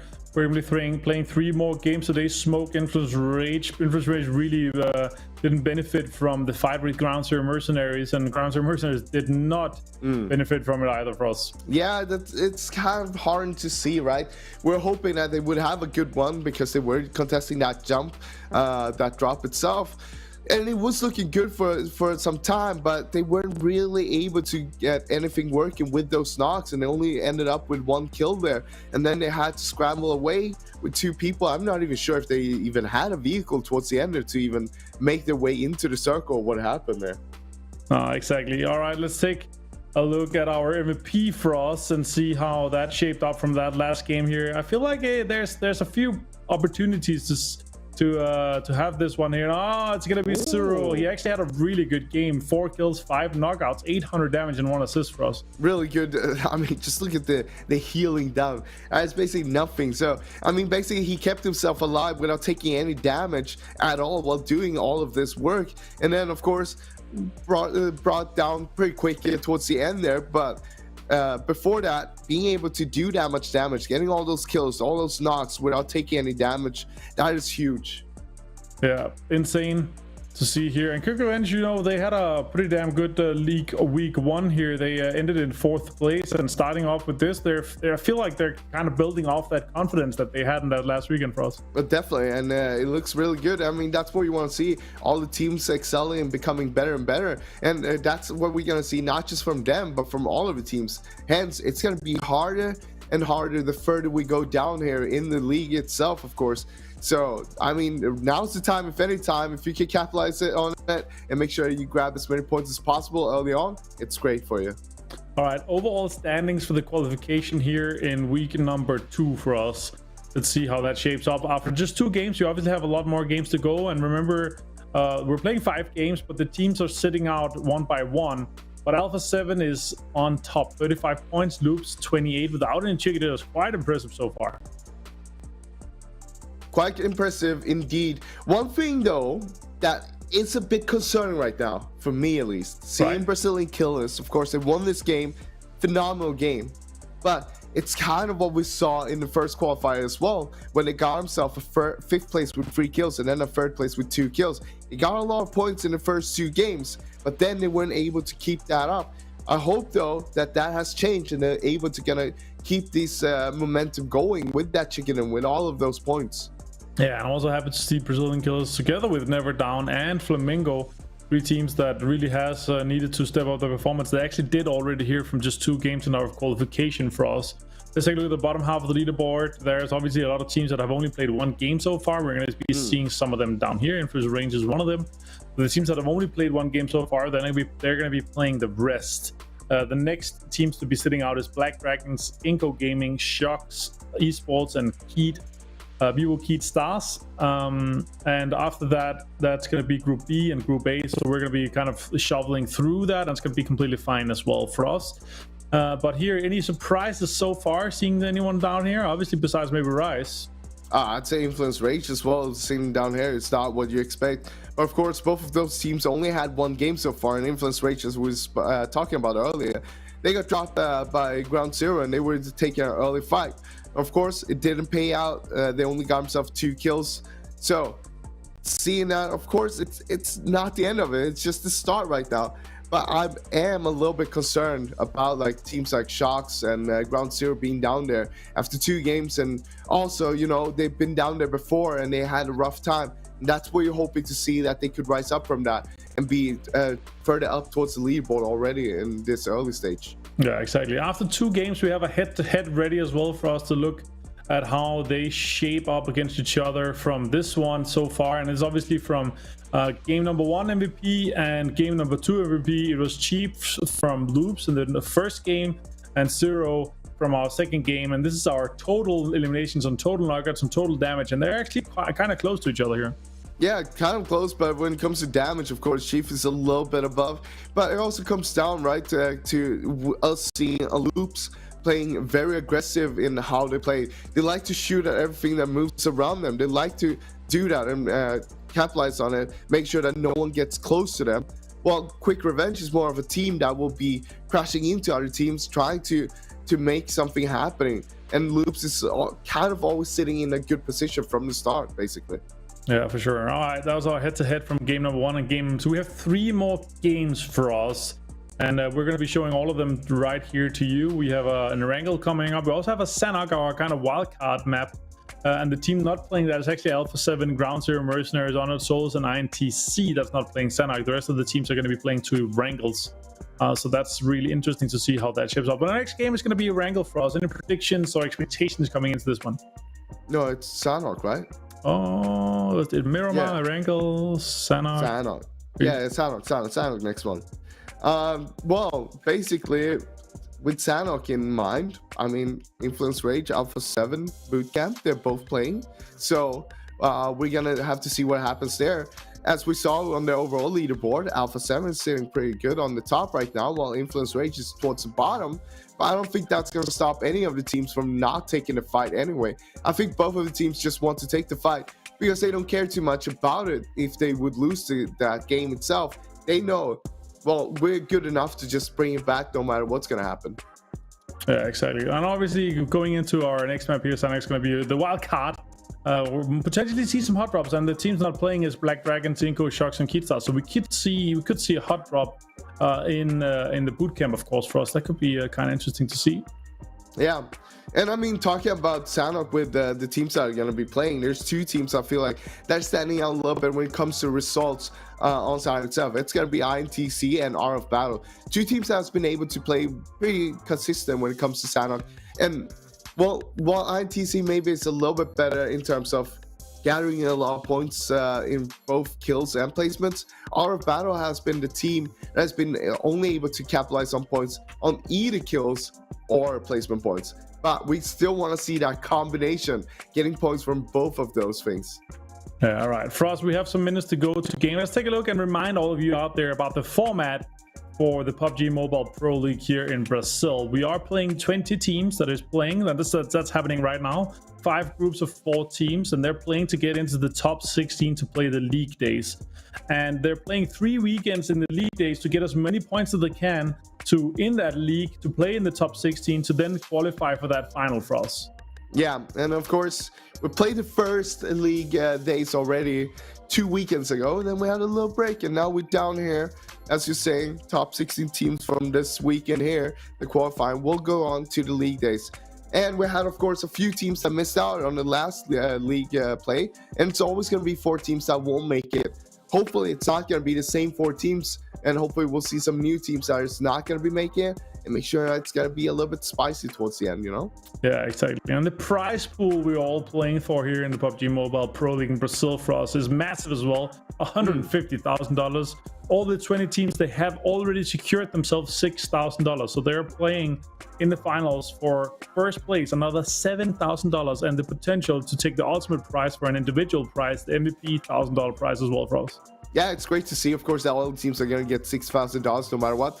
They already made it to this far into the league itself, right? But there's still ways to go, and I mean, this is just some bonus money, because in the end, you want to get even further down the line. You want to get to the PMPL Americas. You want to get to the PMGC, and you want to play all of that and get even more money. Yeah, exactly. The ultimate qualification is obviously being those top 5 spots once we get to the finals for us, and that's actually a month and a half out already. We're going to be playing a lot of weekends to make sure that it's the best of the best team that is playing in those finals here for us. Yeah, 100%. It's I mean, it's great to see, right? You see how the teams evolve throughout the way as well. We just in the start of everything right now. We have so many weeks in front of us that it's going to be a journey to follow. Not just some of the top teams, but also some of the mid teams or maybe bottom teams. See how they evolve throughout this course of games, throughout the course of the league, and see how they can step up and make sure that they become just better and better. And that's what we want to see from all of them. Yeah, and that's just it here. I mean, the teams that are stepping up to try to play better, try to get better into things. Never Down, Brazilian Killers just had one of those games that could really confidence or boost their confidence, try to put them into these situations that could set them apart from the bottom 4 and try to get into that league weekend here. And, you know, like let's talk a little bit about predictions. Like, do you feel like some of those teams, the bottom 4 teams that didn't make it into the last qualification, do you feel like any of those teams, or what teams do you feel like could potentially make it into the league and have a chance at that? I mean, definitely Never Down, I'd say. What we saw from the last qualifiers, I mean, they were on the verge of not making it, or just making it, but they didn't succeed, of course. And it was down to the last game. So that was a little bit sad to see from their side, but at the same time, seeing how they stepped it up, how good they played this one, like being able to read the circles and seeing what the other teams are doing and trying to adapt themselves, like getting that high ground is such a key to get into the late game. And as you can see, like them getting like one of them knocked, but they could still get that revive for free basically because they had a high ground. It's so valuable to get the high ground and keep that for yourself, and that's what we saw them doing in the last game there. I want to see them do that in more games in the future. Yeah, exactly. And maybe we can take a look at the overall leaderboard from the league so far, what we played in the last weekend, where we have Alpha 7 on the very, very top. And yes, of course, we can write that. That's from these 2 games so far. Alpha 7 on top with 35 points. They had 175 points in our league weekend here for us last weekend, or previous last weekend. So they're looking all very good so far. There are favorites coming into it, but in our start of the qualification, they were actually not playing that well. But they're definitely up there right now with Loops, and those are one of the 2 teams along with Rise, or one of the 3 teams that along with Rise that have been doing extremely well. And those are the 3 teams that I feel like is going to fight for that first place, maybe. Oh yeah, I think so too. I think there's not going to be many that can contest for it. Not from what we've seen so far. But I mean, as we're saying, right, all the teams are still evolving, becoming better and better. It's going to be rougher and harder the further we go into the league here, the tournament itself. But so far, I gotta say, like a team like Loops, how they've been playing things out, how they've been consistent throughout everything, it's looking real good. Even despite them not getting that first place in the league play itself for the first weekend we had. Yeah, I mean, their qualification was absolutely outstanding. 180 points they had in the qualification week and week 1. This is week 2, of course. And they were 180 points, and second place Influence Rage had 138. They were 42 points ahead of second place. That just tells us how good of a qualification path they had with those 12 games that they played for us. Yeah, and I mean, there just doesn't look like anything stopping them from keep on doing what they've been doing. Look in the previous game here, for example, how they like. Sure, they lost a player early on in the rotation. If it wasn't for that, I think they could have gone way further down the line here.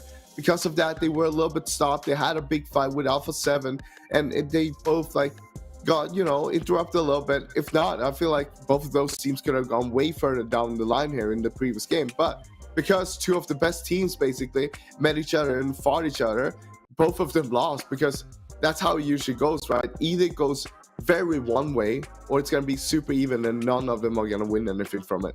Yeah, exactly. And especially with circles that are that hard that we just had on Miramar, there's so many unexpected things happening that the teams have to realize once they can't win anymore, they have to start focusing on those precious points that you get from kills as well. Yeah, and that's sometimes how it goes, right? It doesn't matter where you get the points from. The kill points is just as good as the placement points. But ultimately, you want to get both of them combined, being a massive chunk of points, and just grab all of yourself. Yeah, and so you need some of the teams we saw here, Loops, we saw Alpha 7 Esports, they had basically 50-50, 14 points from kills, 28 in total, so 14 from placement as well. Loops or Alpha 7 had 18, I believe, so 18 from kills and 17 from placement as well. So their consistency in that, and that is also what our kind of shared point system is as well. You get around 50-50 or plus minus 50-50 from both placements is awarded through the game, and from kills as well, with those up to 64, I guess, but realistically it's around 60 kills that this is available from the 60 points from the kills there, and around the same from placement as well for us. So, coming into this, I'm excited to get into Sanhok. I actually thought it was we're going to be jumping back to Erangel, but it's going to be Sanhok. That's going to be our third map of the day for us. Yeah, and it's always exciting with Sanhok. A little bit of that, wildcard map where everything could happen and nothing could happen as on top of it. But what we can expect from it, it's always going to be action-packed, no matter what happens. Because, people are just going to be all over the place. And it's so dangerous to rotate with vehicles. But we keep on seeing people doing that, despite the fact how actually, rough it can be sometimes. But here we go. Getting into game number 3, of course. It's going to be Sanhok, as we said, and coming in from the northwest here, going straight through. And we're just going to keep our eyes on a boot camp in the start here, I feel like. We're going to have our eyes peeled for that. That's going to be exciting for us. I'm stacked for this. I'm stoked for this. And, playing path in Sanhok doesn't really matter, but where it starts actually matters. And the teams that are coming out on the northwestern side gets about 40 to 6 seconds to 1 minute more looting time, so Fax is going to be happy about that. Oh, for a second I thought Quick Revenge was going to go for bootcamp as well. That would have been juicy to see if they went for it, but I guess not this time. We're going to have 2 normal teams, I guess. Wait, hold on, who? Alpha 7 is there. Who's the other team? Is it Influence Rage? Oh yeah, it is. What was I thinking? Of course it is. Of course it is, and that's what we love to see. All right, so look at things though. Oh, Federal and Revo pushing early. Little boy with a DPS. Oh, he's disengaging. That's smart. Mafioso is holding the angle there though. Revo with a Vector. DPS in that range, he would have been done. But yeah, as you can see, Alpha 7 is currently pretty spread out right now. That is something, if Influence Rage has all the information about this, they could potentially isolate 1 or 2 players from Alpha 7, try to go for that, get that knock and kill, and they know that they have the upper hand and play from there. Yeah, exactly.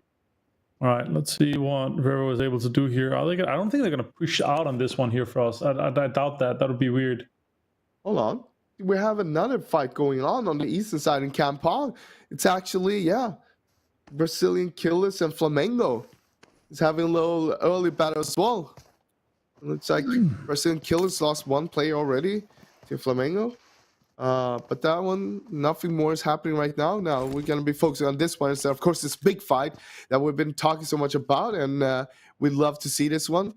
Looks like Influence Rage is still just looking around, gathering information, trying to find where all those Alpha 7 members are. Spywin didn't have a armor there, no vest, so he is not going to be hard to take down if they find him. But it looks like Alpha 7 is going to group up now. Make sure they have full force. So now it's Influence Rage who needs to be careful. Rev a little bit on his own there, though. We'll have to see what's going to happen. Law, of course, trying to scout out on the north side, but he's not going to see too much. There's no one there right now. He's got Kaiowski next to him as well. It looks like Alpha 7, they want to have this fight over here. No boy, he's ready. He's got his Molotov over here. Not a bad Molotov, but now they know where they saw where it came from, so he's gonna have to disengage here. Nate's coming in. Also, he doesn't have any first aid, so if he takes damage right now, all he got is one booster to work with. Federal. Gonna smoke. Oh, gotta be careful! Gets the first knock. Gets the second one. He's gonna keep a push by. He's gonna go down to Carrillo. Oh, Carrillo gets the second as well. The DPS shot missed. That's so unfortunate. Carrillo's gonna go for the instant res here, and Mafioso Swaggering coming in. Assistance a little bit. Revo has to get this. He got Little Boy down. Revo goes down to the nade from Law. Law actually just gonna poke in some more nades into that. This could be a huge nade. Huge nade. Oh, it doesn't get Carrillo down, but he actually goes down to him. He didn't know where he was. Oh, traded. Now he needs to help. Kowski's low. Last man standing. 1v1, right? Going for the rest. Oh, no. Going for the flush. Kowski's super low himself. It's 1v1 right now, I'm pretty sure. It is. They're both low. Look at that. Yeah, both it's like 10% HP. He dropped the first aid. He's going to try to go for it, maybe? He has no helmet right now, but that's not going to matter. Gonna get the first aid off. He heard the step, so he knows exactly where he is. Ooh, trying to pre-fire. Not gonna find him. Kowski, smart enough. Not taking a peek. Look at all the knock players trying to gather information as well right now. Making sure that they stay alive, but also gathering the information on what's going on. Trying to juke the revives. Oh, gets low. stuck in the corner. Gonna push him. He doesn't have any first aids left. Mafioso knows he needs to push on this one. One headshot could be enough to get Mafioso down because he doesn't have that helmet. Reloading that kill. But he knows. He's been here, Kowski. He knows he's still running around and not healing. So much juking. Oh! Bandaging? He can't. They're gonna trade. They're gonna get bandages for the rest, yeah. But I don't know if this is a smart idea, though. No. This is definitely not the winning play. Brero's gonna go up. He's gonna heal. And they're gonna have a 2 versus 1 versus Influence Rage, and they're gonna win basically this jump here in boot camp. And as we were talking about, we've been talking about before, I don't think this is gonna change until we reach the finals. Like I don't see it. Not happening. even in finals. I don't think. Oh, from behind, ITC comes and takes down Kaiowski. So that's Influence Rage down. That's what happens when you drag out the fight too long. Exactly. Maxon and Flamenco fighting as well. They're down to 2 players. This is the fight that we were talking about earlier in Kampong. There are 2 teams who still wants this one. But looking at things, they kind of know where Gustav is. Oh, he gets the knock without taking any damage. That is huge. Oh, that flash though. No. Wow, GG play. And he's down. Brazilian Kills is out, and Flamengo 4 kills. I mean, it's okay. It's a decent, but Brazilian Kills got 3, so now we'll see how much GG play can get out of this. Maybe he's just gonna try to go for a risk strategy here. I mean, for being a Sanok game, 4 points is not bad. Like even if you would go out right now, but I think the main thing there was the misplay of actually securing that kill, needing to reload the gun. If it wasn't for that, he could have taken the fight. But getting caught mid-reload, that was not the play. Rebel goes down to ITC. ITC, they know this fight is happening every game. They know exactly. They could even pushed in earlier, basically. But now, they know they got that knock as well. They know it's only one guy standing here from Alpha 7. And it's just a matter of time before they push in. I'm actually surprised they're letting this rest go off. Quick Revenge getting involved as well. From the high ground. All right, shots. Okay, I like that. Let's see what's going to be happening with that. If they're going to be pushing on, I think they are fully aware that they could get something out of it, but I don't think Alpha 7 wants to do anything here with this Frost. Oh, they are actually pushing on it. I mean, they need to do something, right? They can't just sit there and for sure not. clap their hands. Oh, Rebel finds first one and didn't take any damage. Look at this. They're getting some help here from Quick Revenge on the high ground. This is not looking good for INTC right now. It looked like INTC had everything going for them, but Mafioso, it's hot. He's got more bandages in front of me, and I think he's going to be fine, but he used his last first aid there, Revo. Mafioso's going to bandage. No, he's going to use a med kit, actually. I'm not sure if that's the play. He had 10 bandages in inventory, and 5 more he could have healed for sure. I think he was expecting a push since he got a Molotov on top of him. Right. I get you. So, but it didn't happen. I mean, it's still alive. So far everything's good. Revo got a nade in his hands. Where is he gonna throw it? Down the trench. On the drain. Oh, that's a good nade. It tickles him. It only tickled him because of it, but because it was a little bit, it wasn't cooked to perfection. It was a little bit undercooked. What an angle. On the rare side. Capjangle. Let's see what Capjao and Saru is able to do here. They're just gatekeeping in such a rough position for both INTC and Alpha 7 Frost. But you also got to look at Quick Revenge position right now. This is not a bad position. They're in the center of the circle. They're fine, that's perfect. Like circle is gonna determine a lot though. This circle is so rough though. Like this is probably one of the hardest circles to play because it can go anywhere on the 3 islands. Yeah, the trifecta where the 3 rivers meet. And you have equal parts of all the islands, as you're saying, in the circle right now. Ooh, careful. High ground. Oh, Bryce is getting involved as well, actually. Okay.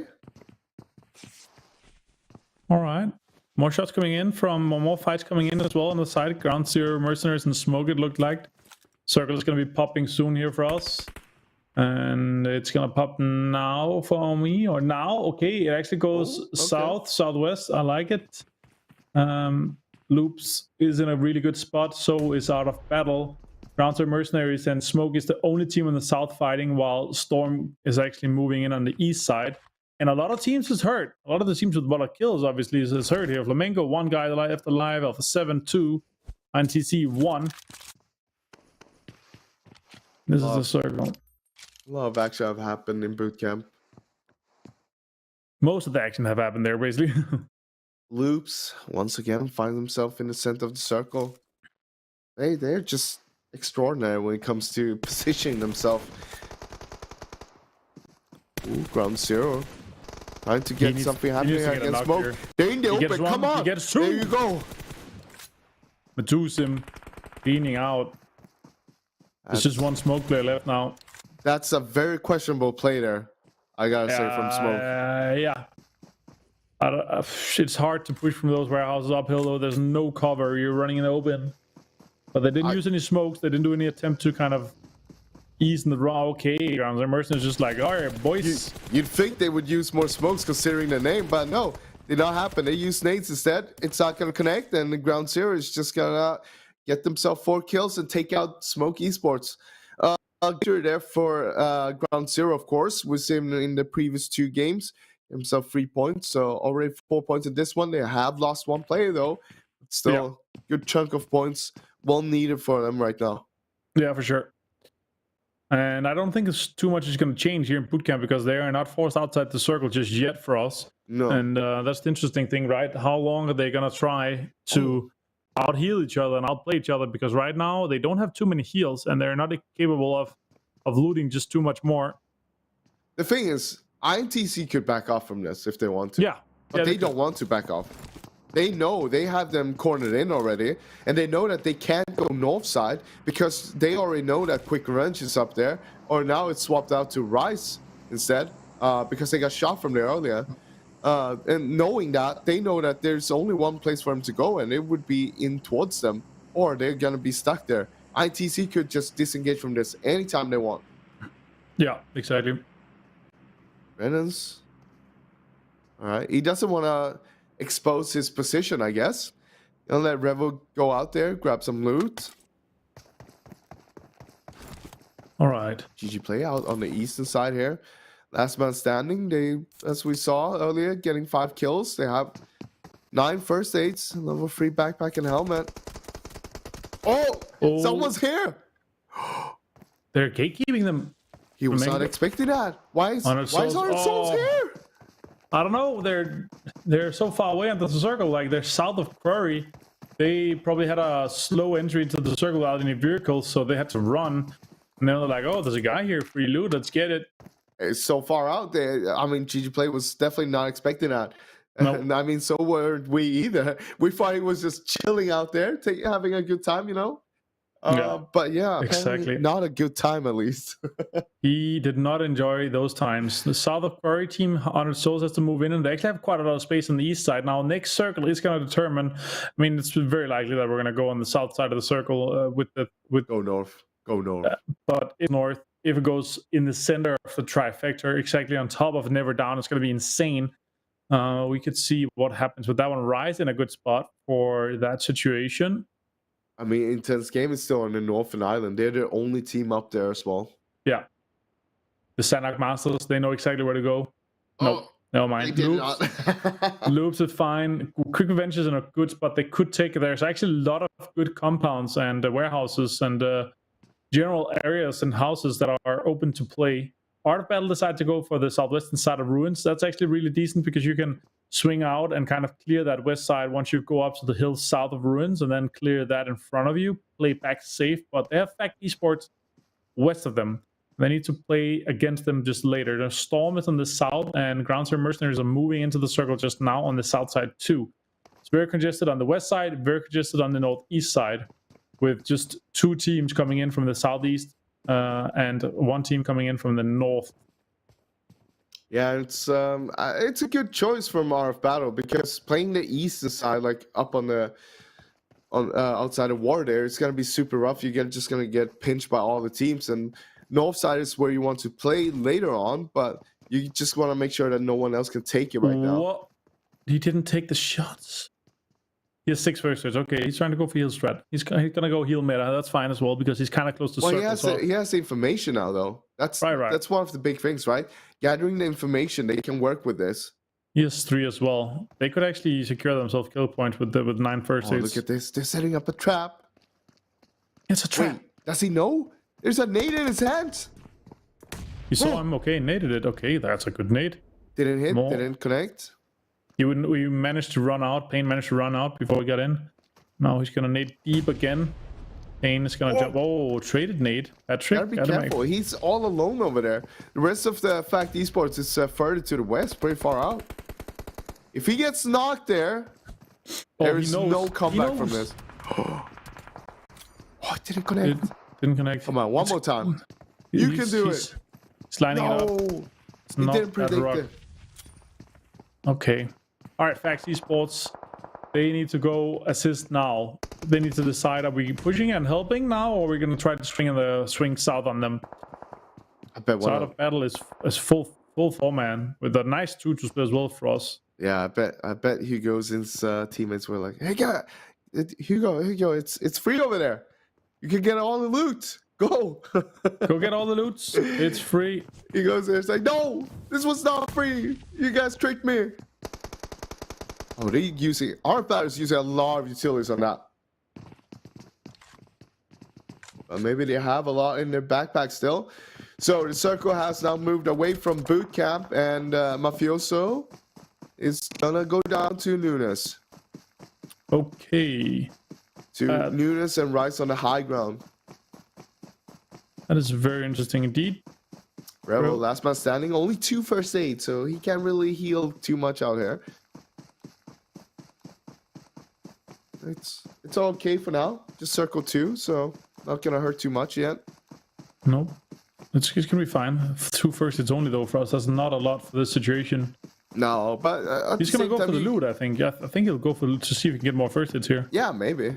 I mean, you also gotta look at the things, right? They already had a tough, rough start onto this game, but they had 2 really good games to start things off with. They're currently sitting on the number 1 spot. Yeah, they have fine 5 kills in this game as well, and it is the Sandal game. Yeah, I completely agree. New circle, and ooh, that's juicy. Loops is gonna need to move in a little bit. They were basically sitting in the center, but not anymore. They might just play on their dolphins. Yeah. Oh. Quick Revenge taking that? Okay, Storm. Did he get a knock on Paulson? I think he did. I think he did, and he's looking for someone to come and revive him so he can go down there and throw a nade in or something. But right now, Storm doesn't want to leave this. They're sitting very comfortable up there. High ground, pretty much center of the circle. One of the better spots to be in right now. Exactly. All right, smokes. Ooh, that's a lot of smokes. Good though. This circle is rough. I don't see more than 6 to 8 teams surviving this circle. Yeah. Oh, well, I guess there is a few compounds in it, so... Revo is going to loot literally every single building in Penang for all the first hits. Oh, yeah. And he's not going to leave it. He's going to stay there. He's like, I'm moving into this town. I like this place.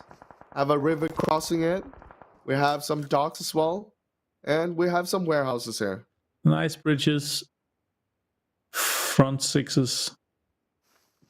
They don't have a hospital, though. That is true. No nice beaches. Oh, they're pretty decent, I'd say. You can still take a skinny dip in the river there. That is true. Oh, River actually moved out from there.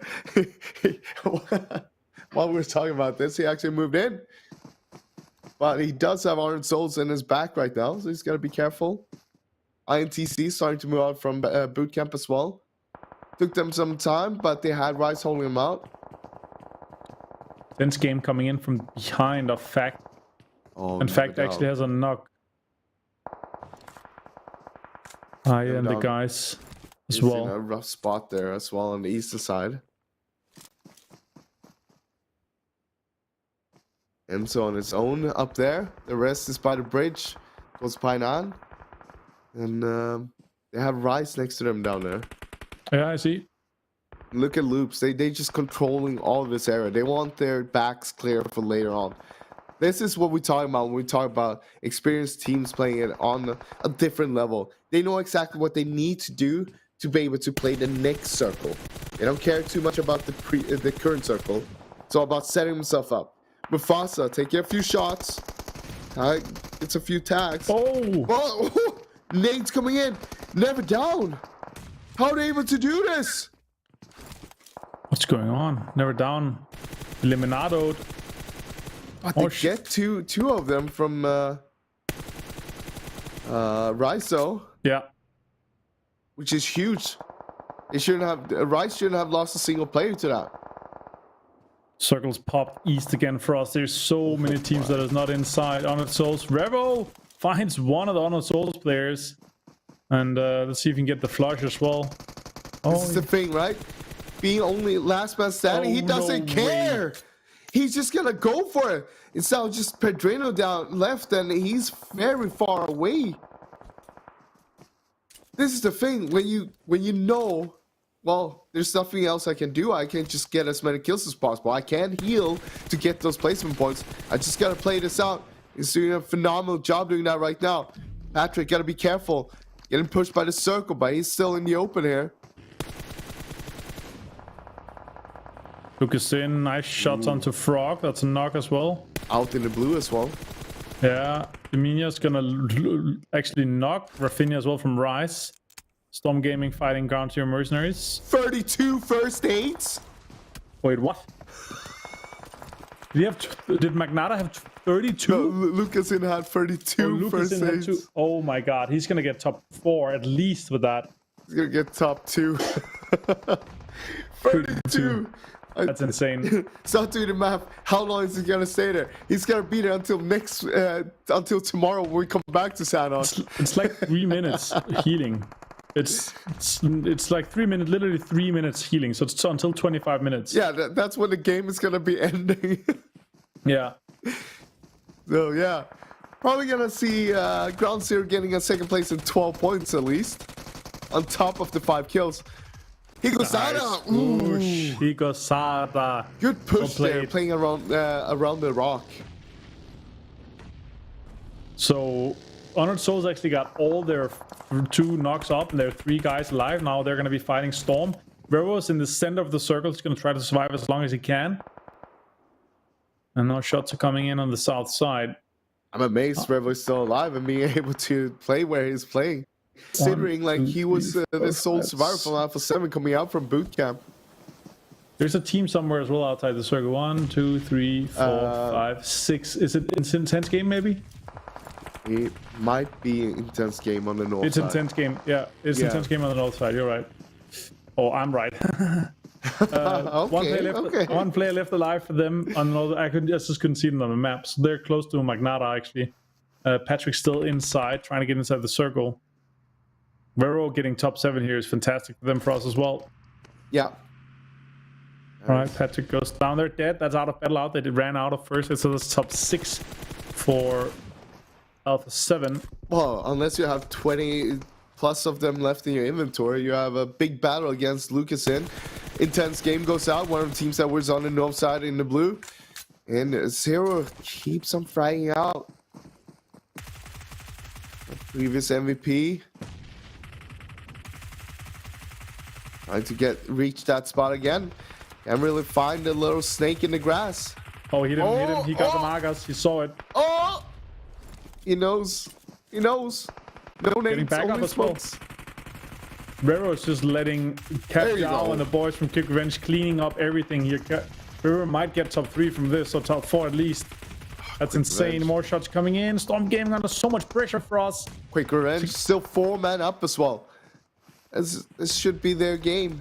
No one goes down. Nice knock. Ninja is going to get a knock here. Oh. Shots are coming in. A nade.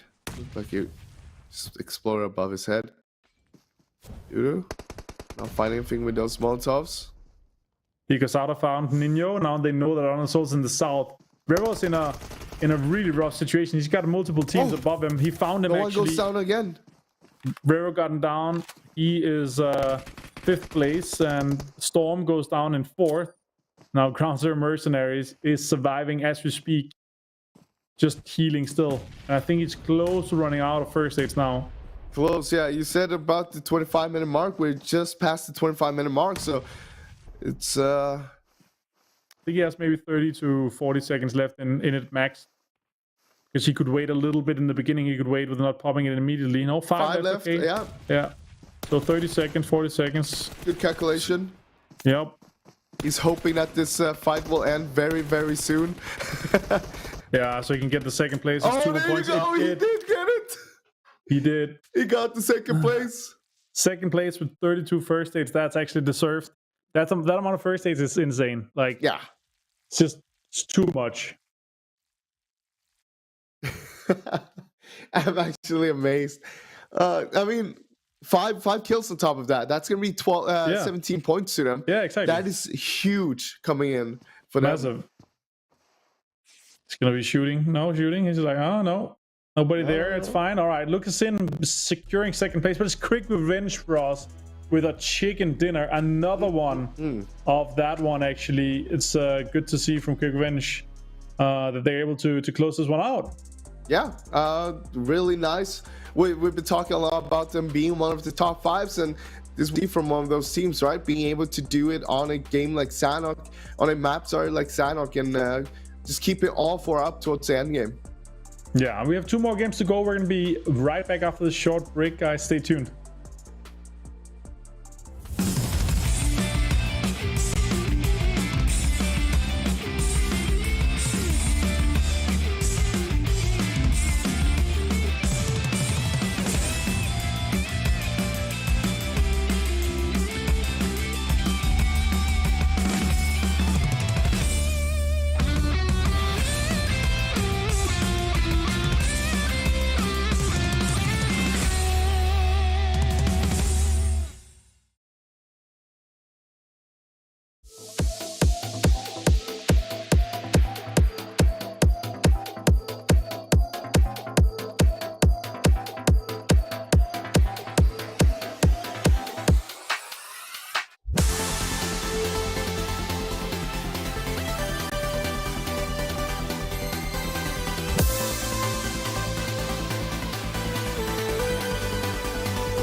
Welcome back to the PUBG Mobile Pro League here in Brazil. For us, we just had a nutty game on Sanok with Ground Zero Mercenaries managing to get a top second place with 32 first aids. I've never seen that many first aids before.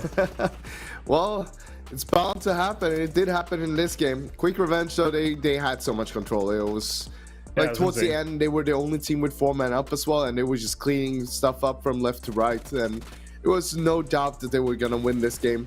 It was just a matter of time, it felt like.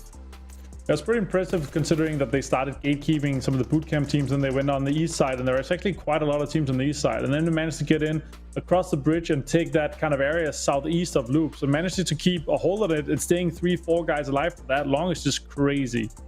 Yeah, basically not being too greedy with that hole there on the top of bootcamp on the southwest side, on the top of the hill, which was taken by Rice later on, of course. But I mean, they moved. Quick Revenge moved in a good manner of time and made sure they had a good route to move in and play from. And they basically started doing a spell once they got into the circle. It was just beautiful to see. Yeah, exactly. Let's take a look at our top damage dealers, and it's Capjao with 2 and 0 on the last one there. Capjao, and just actually Capjao also has 2 for us. But Zero must have something else. I don't see why he's... Maybe it's just a tie because of the name or something like that. I'm not sure. But if Capjao had 1 more, he would have been our triple MVP. But unfortunately, he isn't. But nice to see from him. 661 damage for us and 4 kills. Yeah, really good showing, of course. And I mean, overall, just look at it from Quick Revenge. Like all over the board here, on the top of every board, basically. It really shows how dominant they were in this whole game, not just towards the end and being able to capitalize on that, but getting all those kills, getting all the damage, getting all of those assists, just working as a big unit. Yeah, all right, the match standings from the last games for us, let's take a look at them and see how the numbers shaped up from that one. And obviously Quick Revenge is going to be on our top with 25, but a lot of teams are getting double digits here for us. Yeah, a lot of teams with double digits. So I'd say the big one is Ground Zero, of course, with that heal strat going in and getting that second place. But also they had 5 kills to top it off with as well. Make sure that they get 17 points. That's huge for them coming in after not being able to play the first league play because they didn't qualify for that one. Yeah, so it's going to be massive for them. Intense game. Flamingo as well on 5 as well, each on this. On the south side of this, I was going to say on the bottom half of this top leaderboard. But let's take a look at the bottom of the leaderboard from 9th to 16th place. And there's also a lot, no teams with, no zero again. Quite impressive. Loops and Rise on 4 each. And yeah, they have had a slow start to things off with here. Sorry, who? Both Loops and Rise have had Rise have had a slow start for the first 2 games that they've been playing. They obviously didn't play in the previous one. Yeah, I mean, it's one of those teams, right, that it doesn't really matter. They already know how far ahead they are in terms of the league play itself. So even if they were to make it, which I highly doubt, to the next league play, they're still sitting in a very good spot. So I don't think they care too much, or they're not too far, so to say. They still know, well, this was one of those outline games, you know, it happens to everybody. We're gonna take the L on this one, but we'll just move on because we are L as in Loops. Yeah, exactly. All right, for us, we're gonna be taking a look at our MVP of this game. It has to be none other than Capjao.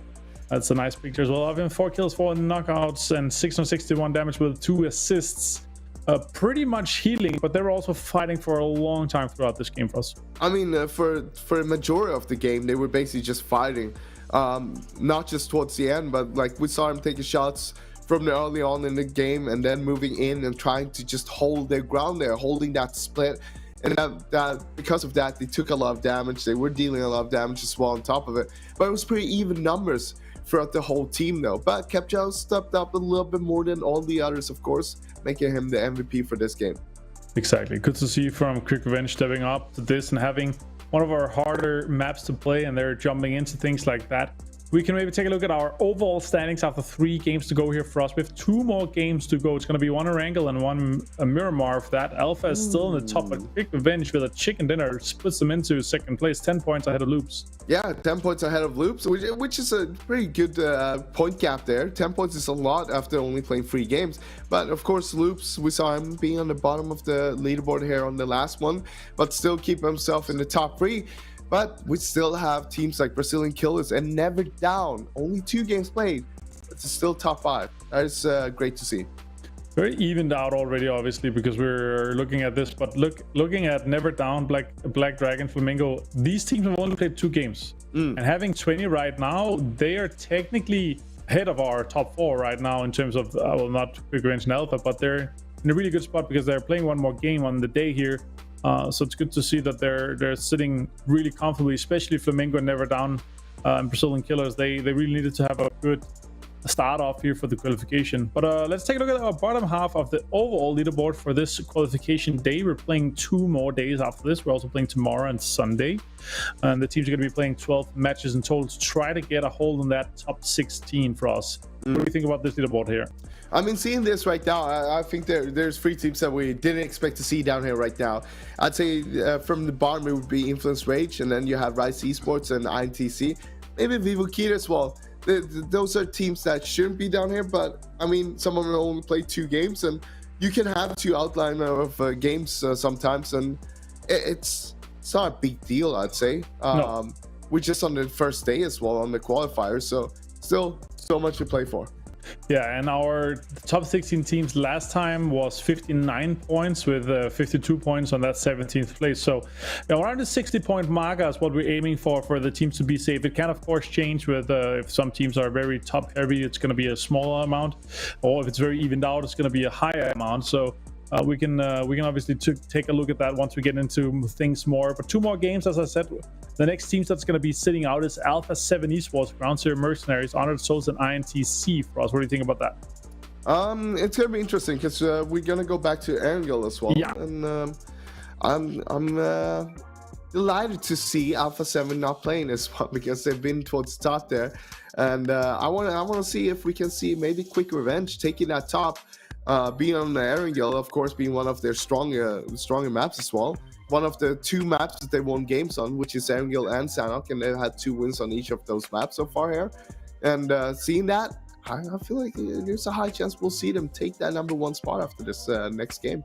Yeah, that's nice. Obviously, with the teams that are competing at the very top here, qualification where you need to get top 16 out of 20 team can be a bit more as a intensive training match for them because they already played well in our league, and now they can try out some more things or force some of those battles that we've seen from them as well for us.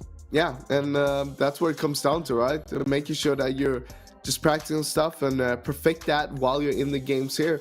So this is the time you want to show us what you've been working on, show us what you can do, and what kind of potential you have on the team. Yeah, and with the downtime that we had as well for us, this is something that is not important, but something that the good teams can really get a lot out of is that you have these 10 days before you play the next matches. You with your experience as a coach as well, is that you're in a situation where you have 10 days downtime where you can take your time to analyze the teams, how they play, their rotations, and change things up, and also play some scrims in the meantime. Those 10 days, do you feel like the teams have do you think that they have set up a whole new plan, or are they just gonna take an advantage of some of the teams that are maybe playing weaker in some areas or some maps? I think it depends a lot on the teams itself, like where you're sitting, how you've done so far. But looking at the teams towards the top, they're probably going to look a little bit into the other top teams and saying, okay, what are they doing? So we can actually counter them. While if you look on the bottom, towards the bottom of the leaderboard or mid leaderboard even, I think those teams should at least be focusing more on their own game, because that's the biggest thing, right? You can always change your own game, but you can't change other people's games. So if you didn't do good enough, it could be because of your own game, and that's where you need to be focusing your stuff on. Make sure that this is what we need to be working on, and when we work on that, that's when we're gonna start generating more points, because we might have been misplaced, or we didn't play enough towards the center when we should have, and so on. It's all down to different stuff from team to team. Yeah, and now that Alpha 7 is not playing, is this a time for Rise to get a good game, you think, maybe? Rise definitely wants to have a good game. They need it. They definitely need it. We saw him, of course, already in the last day of the league play, where he went downhill a little bit, and they dropped that lead down to what I think what did they get, a third place overall? I think in the league play. Yeah, third, 157. Yeah, exactly. So only 18 points behind, but still they dropped a lot in the last day. Well, it's more like dropping from first to third, and it wouldn't matter if it was just 1 point in between there, but still, because they had a big lead as well, and you don't want to be too comfortable when you have that kind of lead. You want to be able to, of course, be a little bit more comfortable. You have that cushion, you earn that cushion, so you can utilize it. But you don't want to get sloppy and just start losing out too much because of it. All right, let's take a look at our map here for us. A map introduction to Erangel. We've played it so many times. We've seen this so many times. This is literally the map that all the teams they know out in and out, just like their back pocket. So I'm not too worried about how the teams are going to be playing. But the teams that are very well versed in this map and that have a lot of space, they're going to really take advantage of some of the other teams that are playing it out. Thank you again to RealMe for joining us for this event here for PUBG Mobile Pro League in Brazil. And joining us as our sponsor for this event here, we're gonna have a northern plane over Cerveny go out to the south side of military, kind of open. You can get to most of the spots on the map for us. Yeah, this is not too bad. This is a pretty decent plane to start things off with. You can't ask for a much better plane, especially on Erangel and in this PMPL that we're having here, because we've seen some of the roughest plane ever throughout the Erangel game. So having this is a good relief for the teams. They're probably taking a deep breath as well, make sure, saying, okay, we'll play with this. Now, interesting art of battle, dropping pretty early here, going for North Jodhpur from the look of it. We saw him in the last game going for Ferry Pair after, them playing for league play and the last qualifier in Pochinki, where they moved out from because it looks like someone called Inco Gaming bullied them out from there. Yeah, exactly. And if that continues, I think it will. Honestly, I don't think we're gonna see any changes to that. I think that's just how it is from now on, honestly. So we'll see if that continues in that case. How many teams are going out of military? Brazilian Killers. We had four in the last game. Flamengo is going Primorsk. Looks like there's only two. It's only two teams. Yeah, it's a nice circle on the western side. A lot of space, not too much worried, but if I know these circles right, it's going to end on the middle of the river and just east of Georgia over the cube buildings there. Our Brazilian Killers going on Sosnovka Island here with the military base and splitting out. Big split, yeah. And they're going to leave Black Dragons to take that center military for us. Well, the thing is, they know that Black Dragon's going to go there. They know that Black Dragon's going to go take the western bridge later. Right. So they could potentially set up a bridge camp. What they don't know is that Never Down is on the other side of the bridge by Ferry Pier, because they don't normally drop there. Oh, yeah, exactly. That's interesting. Yeah, see if maybe they turned around and saw a plane or like a parachute, but not certain about that. All right, Quick Revenge in their usual looting spot here, Garden and Rorschach, and the Rise, obviously, school apps and everything around it, securing the cars, making sure that they have that safe. Intense Game is moving into early spot into cubes. So aren't they going all the way? I think he's going to be going cubes. Yeah, there are two guys in the car. What if they're going to play from there? It's a little bit north, like north of the center of the circle, but yeah. I mean, it's a really good spot to play from. You could potentially set up like a 3-1-2 to split with the sniper tower on the southern side as well. Yeah, they're actually just going to pass it. They're just going to go down towards the yellows, I guess, and double whites to try and get some loot and maybe play from there. Yeah, definitely interesting to see if they're going to be doing that. Inco here in Pochinki, as you were talking about earlier for us.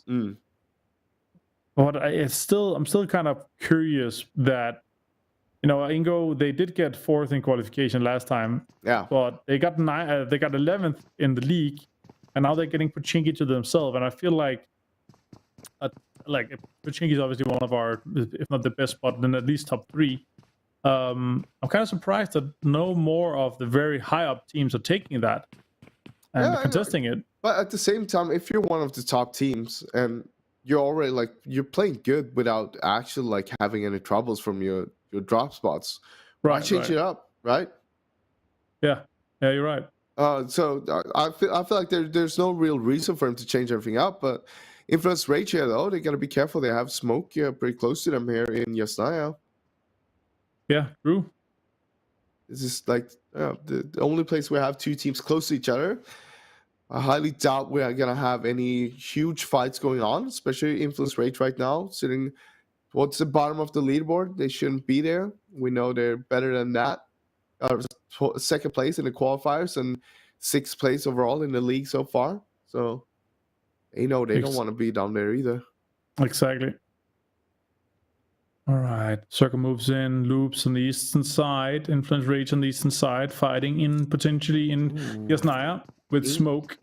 Inko actually moved up with 2 people to the yellows already. Oh yeah. That is pretty huge. We saw intense game being there before, but looks like they didn't. Oh wait, no, never mind. I take it back. They still have a player, Aja, waiting. He knows, of course. He already knows. Yeah. He's seen and heard. Golden does not know. Golden have no clue. He's like, wait a minute. Where's the ammo for this M4 here? Is M4 but no ammo? Does he know? He's knocking on every door right now. Hello? Anybody home? Hello? I feel like him running around a shotgun is an indication of that he might have an idea, and also silent jumping around. Oh, he does. Did you see that? Yeah. He surely peeked it. Oh, this nade. Oh no, not. Never mind. Okay, pull up. Oh, fully aware. Okay, they're 100% aware of his situation here. Okay, now Paji's in a bad spot here. But backup looks like it's on its way. Coming from the north side now. This is gonna be a fight. Oh, a nade in hand. Oh, where's the backup? Nice push from Vitaly. It's a little bit late. From the side. Rafa from the side. Backup's coming in here. Suspa on the side as well. Peep is there too. Pi is knocked, not flushed. He still has. Oh, that nade. Gotta be careful. Ooh. Gonna try to cross, but he's slow, so they might need to stick that. But it's gonna be another nade coming in here from Golden. That might be huge. That nade. Good nade. Oh, that's a get Rafa. But another nade. Rafa is a bit low. Yeah. Romolson got deep down on the corner, and he knocked. Golden just flushed him with a nade. Insane play from them. Now it's a 4 versus 2 with 1 knock. Romolson got knocked by his own nade. That's unfortunate, but Golden is gonna keep on keeping on here. 2 versus Rafa 2. is low. They want to get a revive on Vitaly there as well. Let's see. They're taking car moving. They're just like, we're out, guys. Oh, he heard that. He heard that. But he's gonna be a little bit careful. He might be bait. That. We've seen that bait happening a lot before. But Inko is gonna get everybody back up on their feet. Not bad. Not bad at all. Considering that Paja had to jump on them as well. Or on Golden at least. The backup came just in time for Ingo. It was so well played by them. Yeah, this game was a little bit late. Like they had so much information from Paja already. But, you know, sometimes it's just like people might be a little bit late because they might be looting or they might not have the vehicles to rotate straight away. It's a lot of factors that could be in hand there in play. For sure. All right, out of battle in the crates. Beast of George. Shots coming in into Storm. That's intense. Can we do that?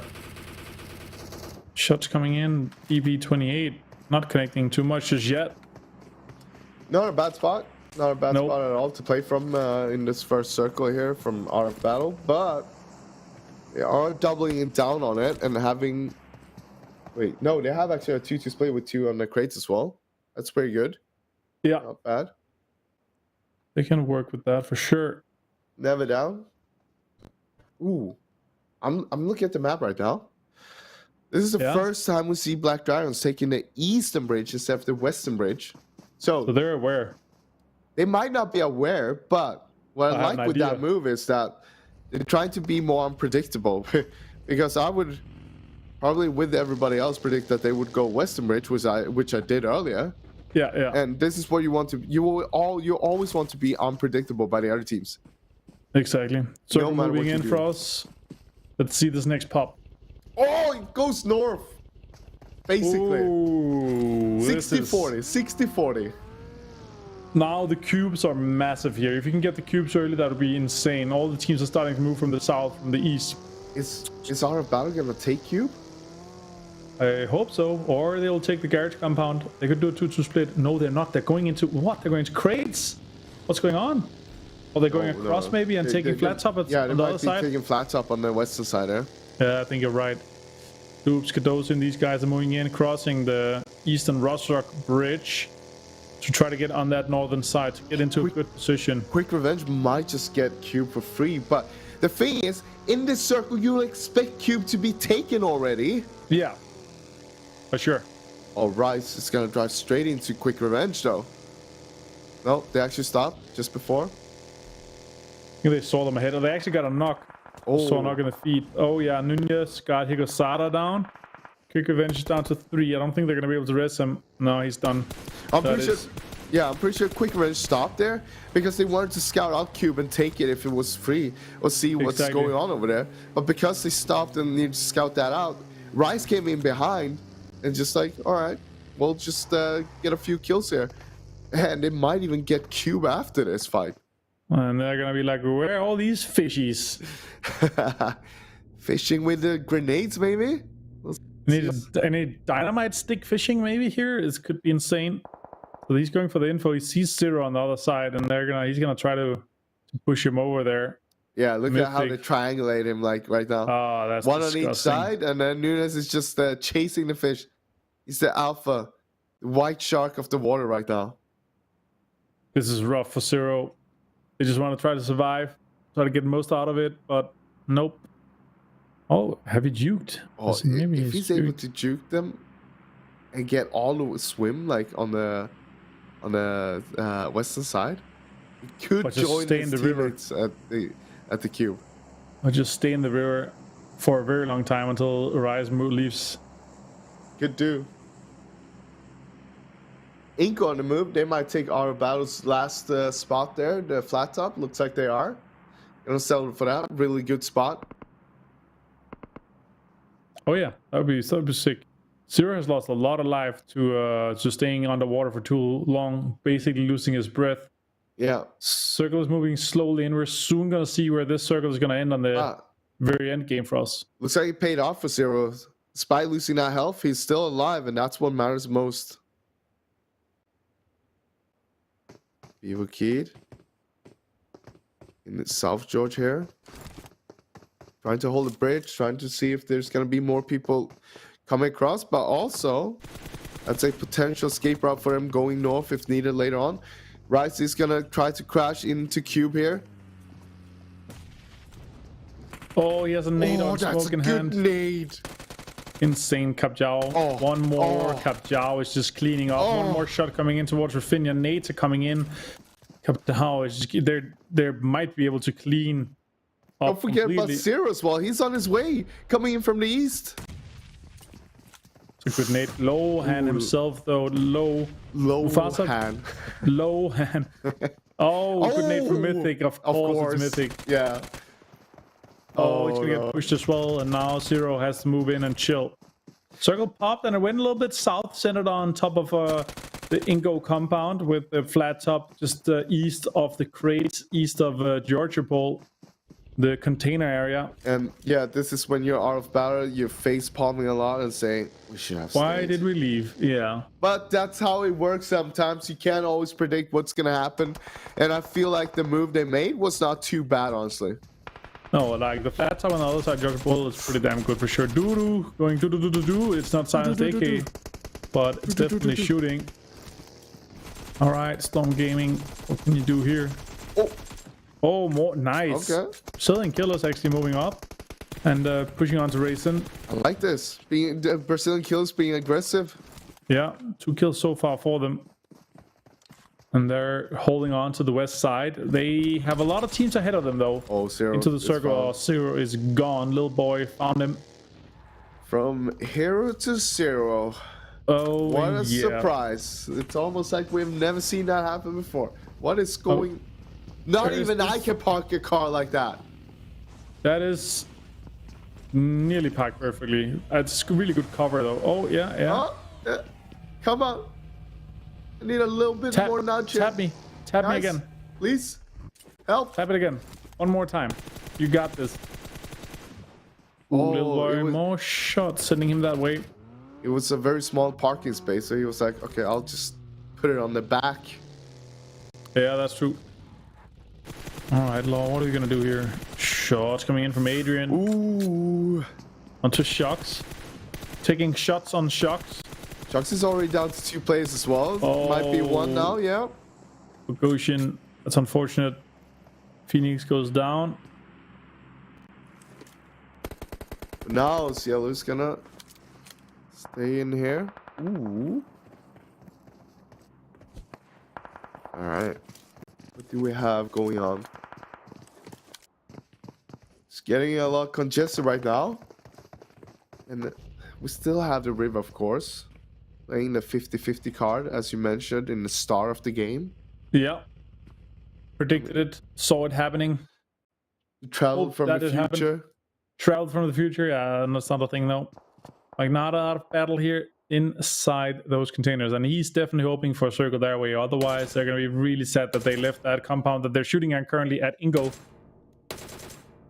15 teams left alive. Our first team out is Quick Revenge. Our last team's winners. And the circle is definitely going to go away from great. Oh my, what is that circle though?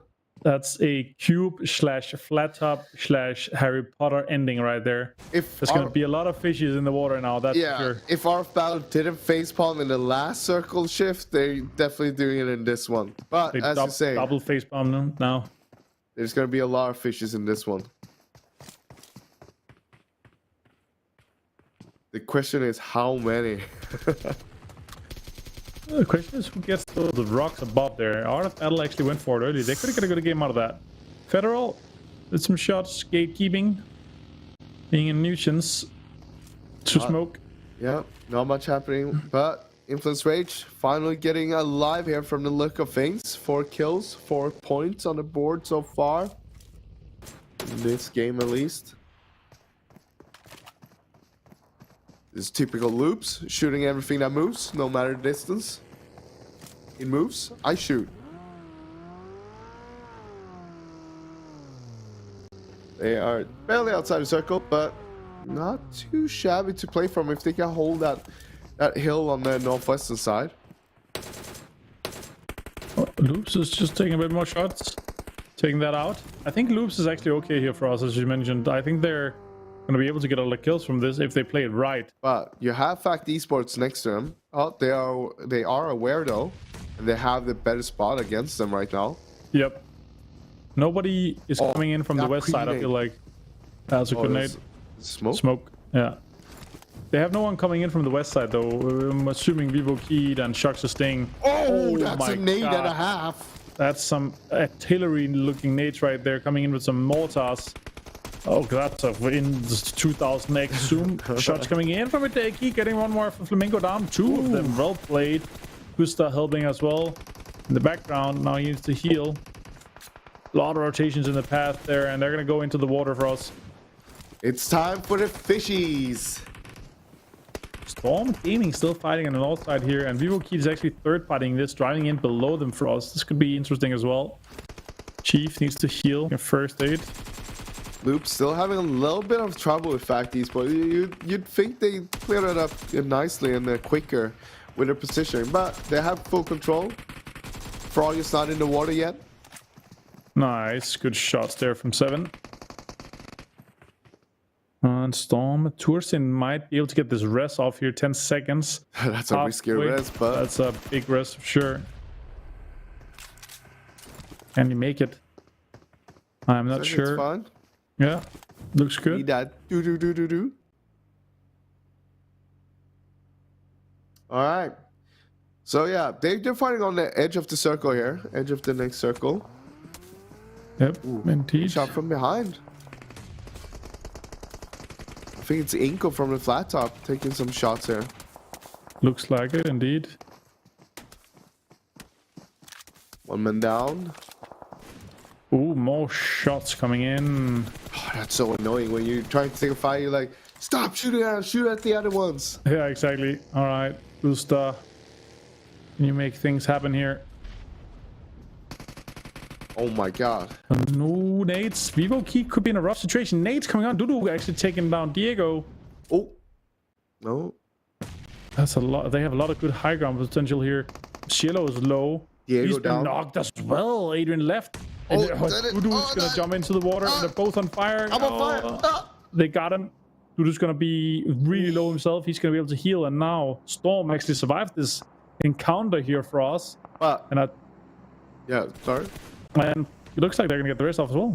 Yeah, but they gotta work hard now because the circle shifted away from them and went, of course, towards the river. Oh, Influence Rage, actually. They're taking control down below the bridge here, having control of the river. They are fishing. One by one, they're just finding every fish in the water. Oh, more shots coming in. Tough battle needs to jump in again.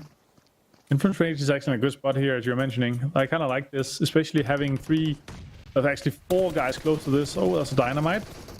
Ever seen one? He's gonna drown. They got the knock though, I believe. So I think the point is gonna go their way. It's 7 kills for Influence Rage. But the thing is, in a circle like that, no one can push them from above either. Because if there's a team above them, they're gonna get shot by everyone because it's so open. So Influence Rage is actually in a super good spot there. More nades coming in. Cardosin is low. He is a good nade on Mufasa actually. And if he bounces that that next nade correctly, then he could get a Mufasa knock right there. Law. More shots makers. Well, it's not looking good for Stormfrost. It's not looking good for him at all. That's what I'm saying. Rough times ahead of them. Loops. 4-man push. Dimina gets one. That's Mythic down. One of the top fraggers. Shot coming in from Mufasa though. Can he connect? He connects one. He does not. He drop shot him.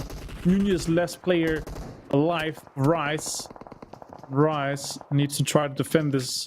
What can he do though? He's gonna try to defend it. Oh, he got them dominated there by Chief with a fantastic push onto Nunez. That was a great push.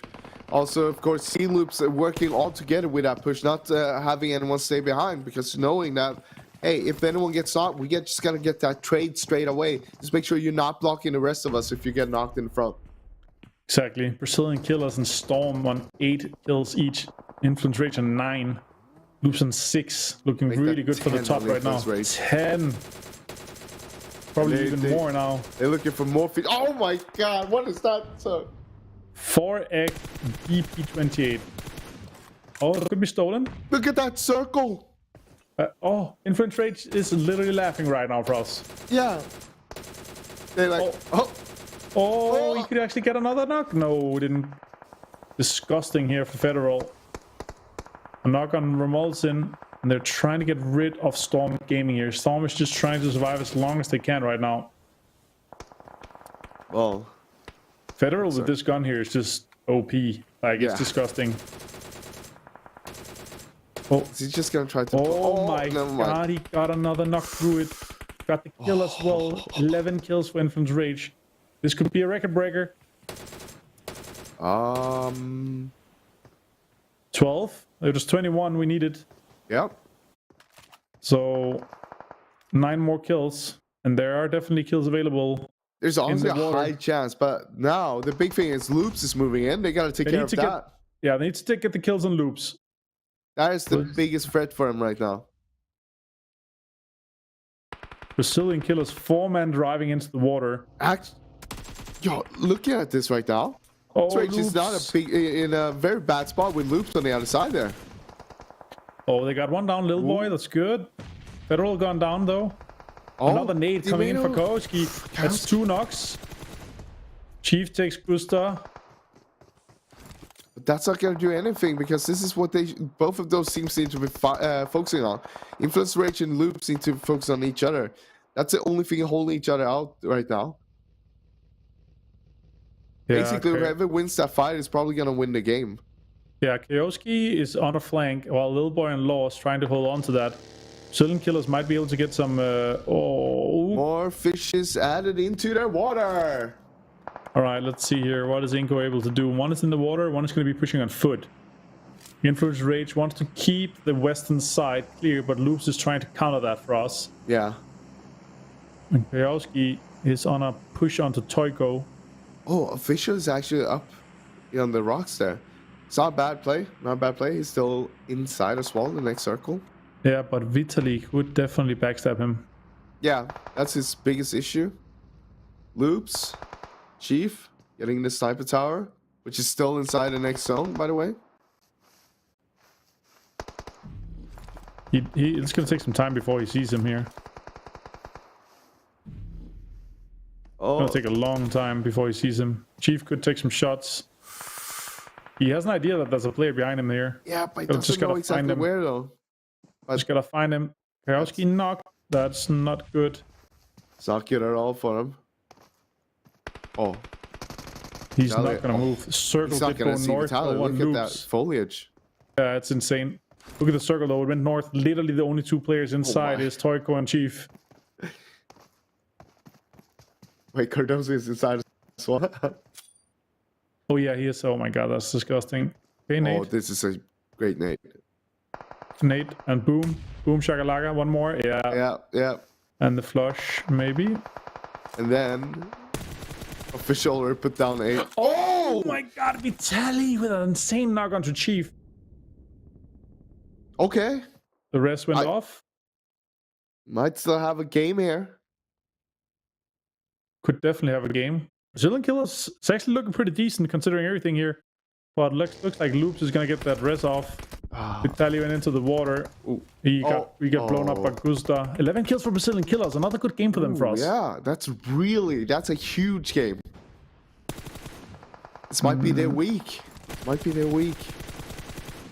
Oh, Carosin finds Lil Boy. Now only 2 players left for Influence Rage. 13 kills for them though. 8 for Loops. 11 for Brazilian Killers. Massive games overall. Inko had 7 before going out.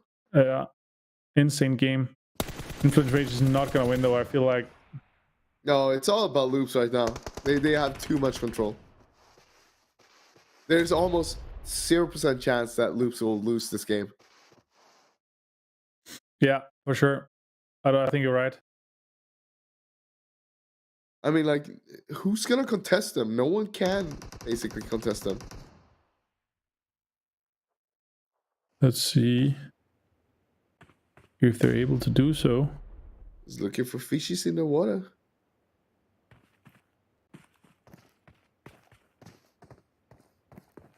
Come on, Tarko, let's see what you got here. You're gonna be able to get some more kills. Double digits for Loops would be insane as well for us. Yeah. This is a good angle. Saw one. I mean, Influence Rage needed this as well. We're having some rough games today. Oh, well played by Tarko. One more. 9 kills for Tarko and Loops for us. The rest of the teams are literally just bathing in the water here. It's a shower house. Oh, are they doing the trick where they're trying to get up and punch each other? Yeah, or maybe try to block each other from getting breath. So there's 4 points chilling down here. I want to see Loops do something actively about it. I want to see someone just like jump in with a nade cooked in their hands and just blow everybody up with it. That would be insane. Technically, I think like in real life, if you did a Molotov and threw it on something that broke, like on a pillar, for example, and it broke, it would still burn on top of the water. Yes, it would a little bit. Yeah. So because alcohol does float a little bit yeah, more exactly. than water. So that would be able to like burn on top of them if that worked like that. I don't think it does though. Well, That'd be basically that would insane. deny them from getting breath. Exactly. All right. Law needs to get around and look at all these fishies. Like, oh, look at them. How cute they are down there. Look at all the points. Oh, why is it just hard holding it? Oh yeah, it does. Yeah, I thought so. Oh, Look at that. Oh, he's on fire. Oh. All right, Influence Rage actually got 3rd. Now Brazilian Killers, last team. Huge game from Brazilian Killers, honestly. Yeah, massive. They needed this. Good to see from 20 them. plus points. Only 3 points. All right, they denied the points, I believe, though. That's good to see. Loops closes out a chicken dinner here for us. And if they say, shh, we are doing this as intended. They had a massive qualification in week 1, and they are on track to get another one for us. I mean, they were sitting on a 3rd place, right, in the overall for this qualifier right now. And that's after having a really rough second game for them. So them coming in with this one, grabbing the chicken dinner and a lot of kills on top of it. That's going to solidify them on the 1st place if I've ever seen it before. That's going to be fantastic. And you even called it now that Alpha 7 wasn't playing, that they potentially could jump into that. But guys, we have one more game to go. We're going to have a short break. So stay tuned and we're going to be right back after this.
Welcome back to the PUBG Mobile Pro League here. Brazil Frost just had a crazy game here. We have one more game to go though.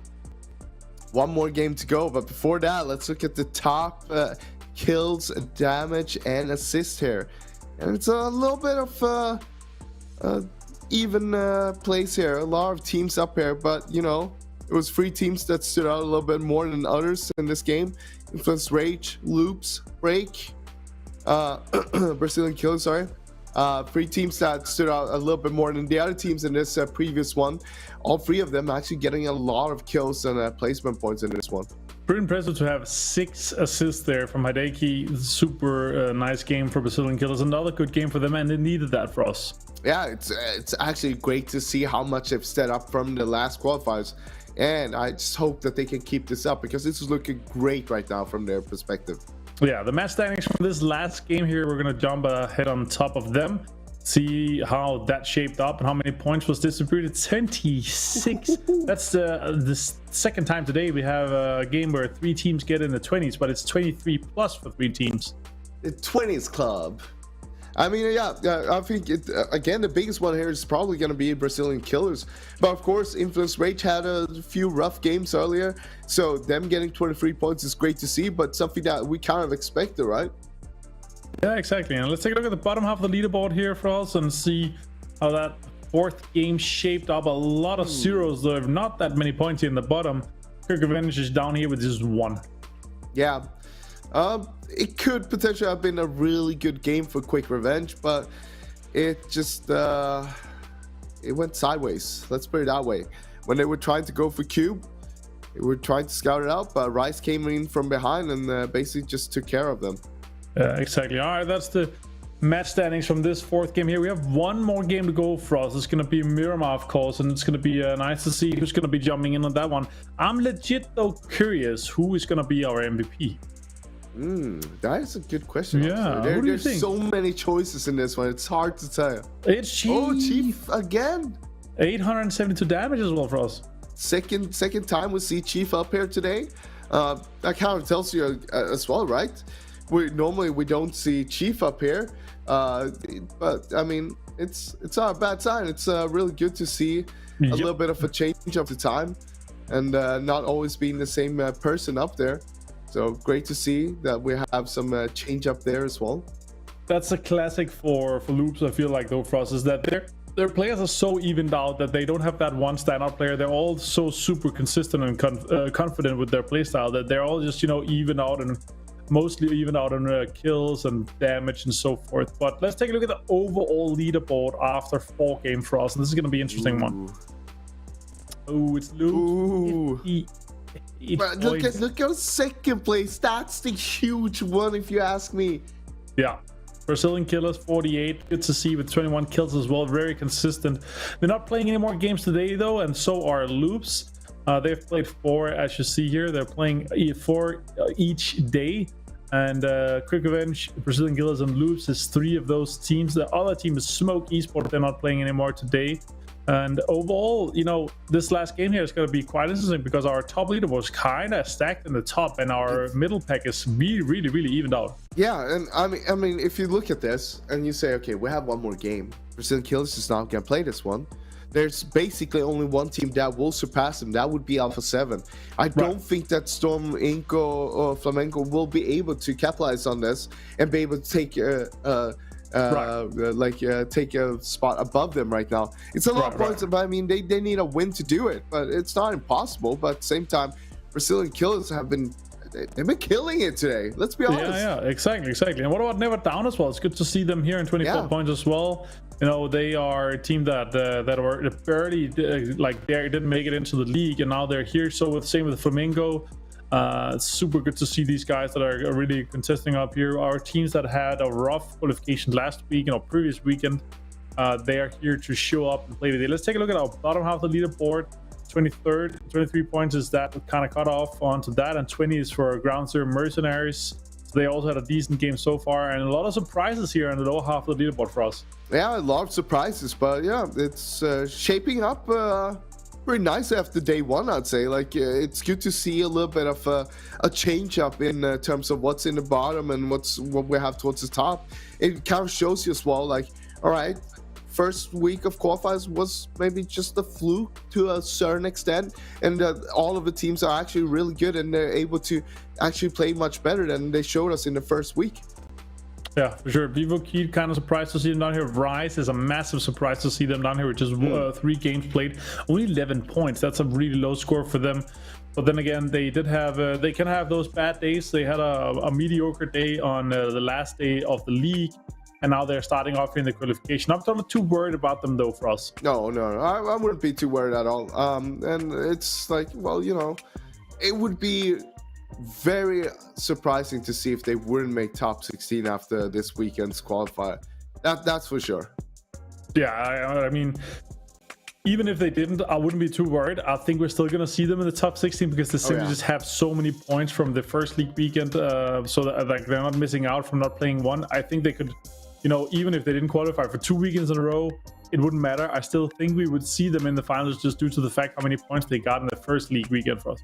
Yeah, I mean, 107 in 1 week is it's insanely good. Let's put it that way. Yeah, exactly. Like at our bottom, like even if the teams that are the bottom 4, if they got a similar performance, I don't think they would make it close to them even. So I'm not too worried for them. Rise, I want to see them rise.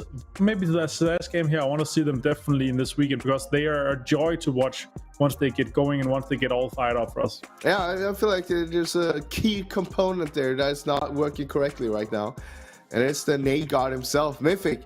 We're not seeing enough nade kills, nade knocks from him.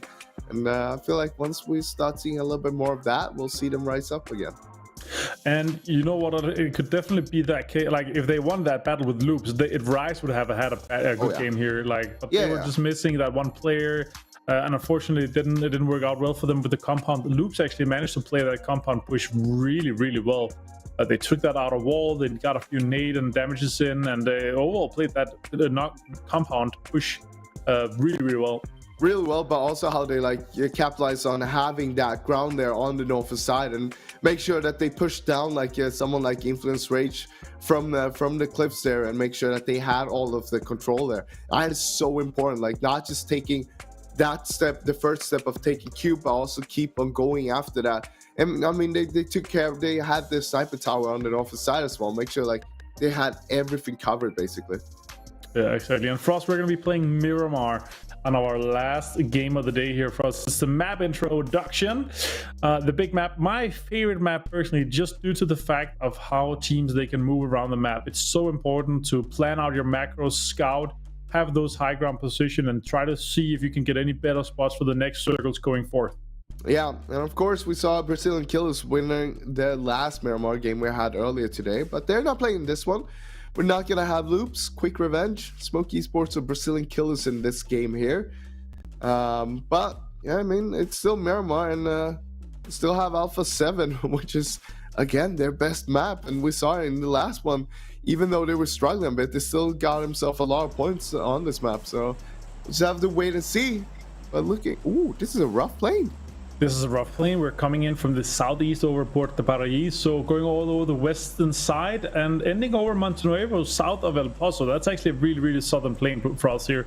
Not a lot of teams you cannot get to El Azaha. It's really, really far to try to get to Hacienda, La Cabrera. It's pretty much impossible as well. Yeah, and it's gonna be interesting to see because we often talk about like how it could be contested taking the vehicle, especially towards, as you're saying, towards Impala. It might be a lot of teams, but actually look at it, it's not a lot of teams dropping it. This might be very stacked towards the western side this time. Yeah, true. I kind of hope we're going to see a rough circle, maybe a northern one. Like if we could get a Tierra Branca circle or something like that, that would be funny just to see how all the teams are trying to get in here. But let's see how it shapes up with the teams dropping out. Black Dragons looks to be going alone into Los Leones this time around for us. That's kind of a surprise. Trying to remember who it is that drops with them. Isn't it Smoke? Smoke was one of them, yeah, and the other team was Ground Zero Mercenaries, I believe. Right, yes, that was probably it. So yeah, Smoke is not playing this one. Ground Zero, where are they? North of them. They're going north of them. It's La Pendita. And we got, of course, a northern circle. Why not spice it up a little bit just to make it even rougher for everyone that has a hard time catching their own spot on the northern side? Now it's going to be even rougher with that circle. And seeing this, like, it's going to be so stacked. Like, Hacienda and south of it coming in from circle 1, basically. Yeah, exactly. Teams getting into El Pozo. It's Alpha 7. They're chilling in El Pozo alone. Nobody's actually contesting them. Looks like is Influence Rage on the northwestern side. They're going to be going to La Cabrera and Cars if they can. And then Storm Gaming on the western side of El Pozo. Ground Zero Mercenaries getting one down as one of the out-of-battle players. That's actually kind of early on. See if he can get some more. No, he can't. All right. So a rough start so far for the boys from Out of Battle. Rough start for them. Good start for Ground Zero. Yep, and they needed that. Yeah. We're talking about we wanted to see something different from the San Martin guys, and it actually happened. It actually ended up being an intense game going in there, and none of the guys that contested in game 1 gone there again. So that's kind of funny. They both said, "We don't want to do this. It's not worth it." And they both backed off. I like that. Influence Range is going to be fantastically happy with the La Cabrera loot, and then they can get into the circle really well on the northern side. They have like half of the circle in the north is uncontested right now. So if they're fast, they can take prime territory really, really early on. Storm Gaming in the far northwest right now. And I mean, same goes for them. They can loot for a long time here before they need to move in even. So it's looking good for them in this game. You can see here, 127 kills in total. 5th place overall in that terms. Yep. This is a team that's been growing on me time after time as well. Like, but it kind of, you know, lingering on the average. But I feel like they should be above that. That's true, yeah. They have been, mediocre is probably the best way to say it, but definitely a team that that could contest the top 6 potentially if they are capable of doing so and have a good day. Let's see what they're capable of doing here in the last game. Inco, team that has had, you know, good qualification games and then mediocre league games, but still, if they make it into one more league weekend, I'm certain that they're going to be in the finals. Yeah, they should be. They should be. I mean, they're definitely a team that deserves to be in the finals. For sure. And also they got 115 points in 4th place in last qualification, 12 games, but only 94 in 15 games. So we know that they're capable of being up there in the kind of upper echelons there. They could probably perform around the 120 to 140 point marker if they do what they usually do here, and that's a 3. Mako trying to get into the northern or southern side and trying to get into some more loot area. Trying to look for more cars as well, I believe, and there weren't none. They're gonna go back. Honestly though, like Inco Gaming is like one of the teams that's like most consistent throughout all 3 of the maps. Yeah. As well. Yeah. They're not just like good on 1 or 2 maps, but they're actually real consistent on all 3 maps. There's big potential in that team, and I want to see more of it. Yep, for sure. All right, Influence Rage on that northern side. Storm has probably seen or been shot at from them, so they're going all the way up to Oasis for us to try to get into the circle ahead of them. So they're basically slingshotting themselves ahead of Influence Rage while Influence Rage is looting. I'm actually surprised over how many teams we already have inside the circle, considering like normally you wouldn't see this many teams. A lot of teams would just keep on staying and just looting up. But yeah. This is what we're talking about, right? When the team's starting to adapt to what the other teams are doing.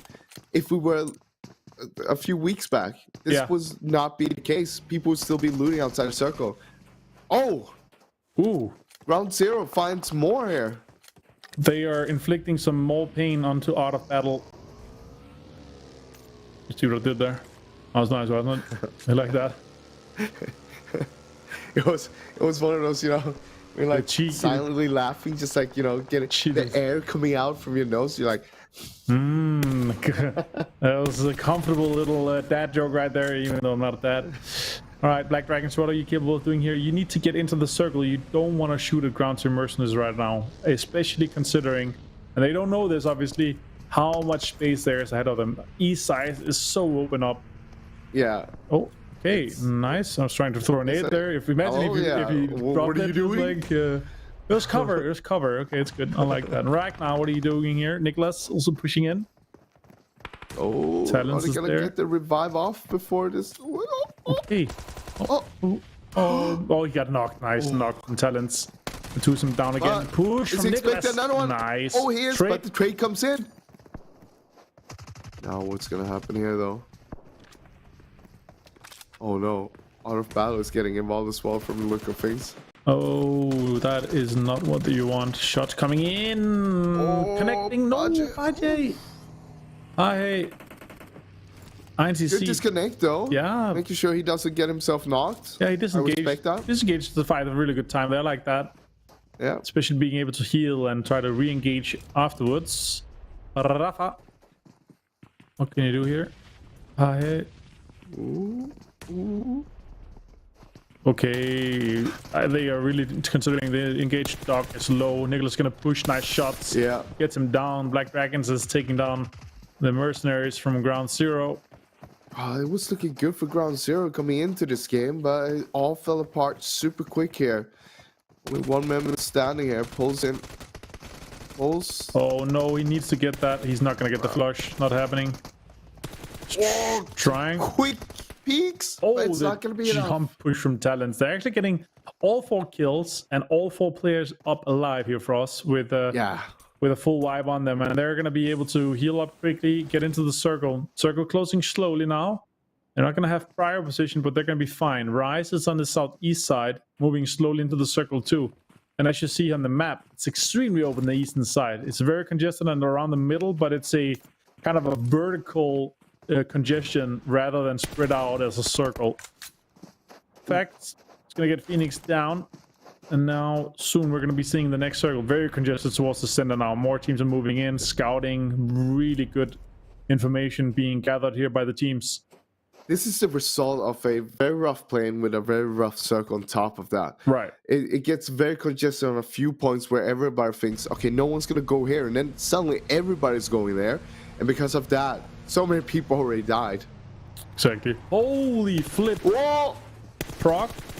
Oh! He gets him. Oh, that was close. Marlon nearly got him. That's actually a headshot Marlon delivered mid-air. Yeah. Lots of That loot would here. have been nuts. Lots of loot here for Proc, from Fact. Loot delivery. Yeah, Montenuevo, they have a really far way into the circle. Circle did donut up on the southern side a little bit. A lot of space. A lot of teams are still close, and Hacienda is somewhat close towards the center. We're seeing a lot of good teams in really good positions, so this could be a very stacked game towards the end of it. All right.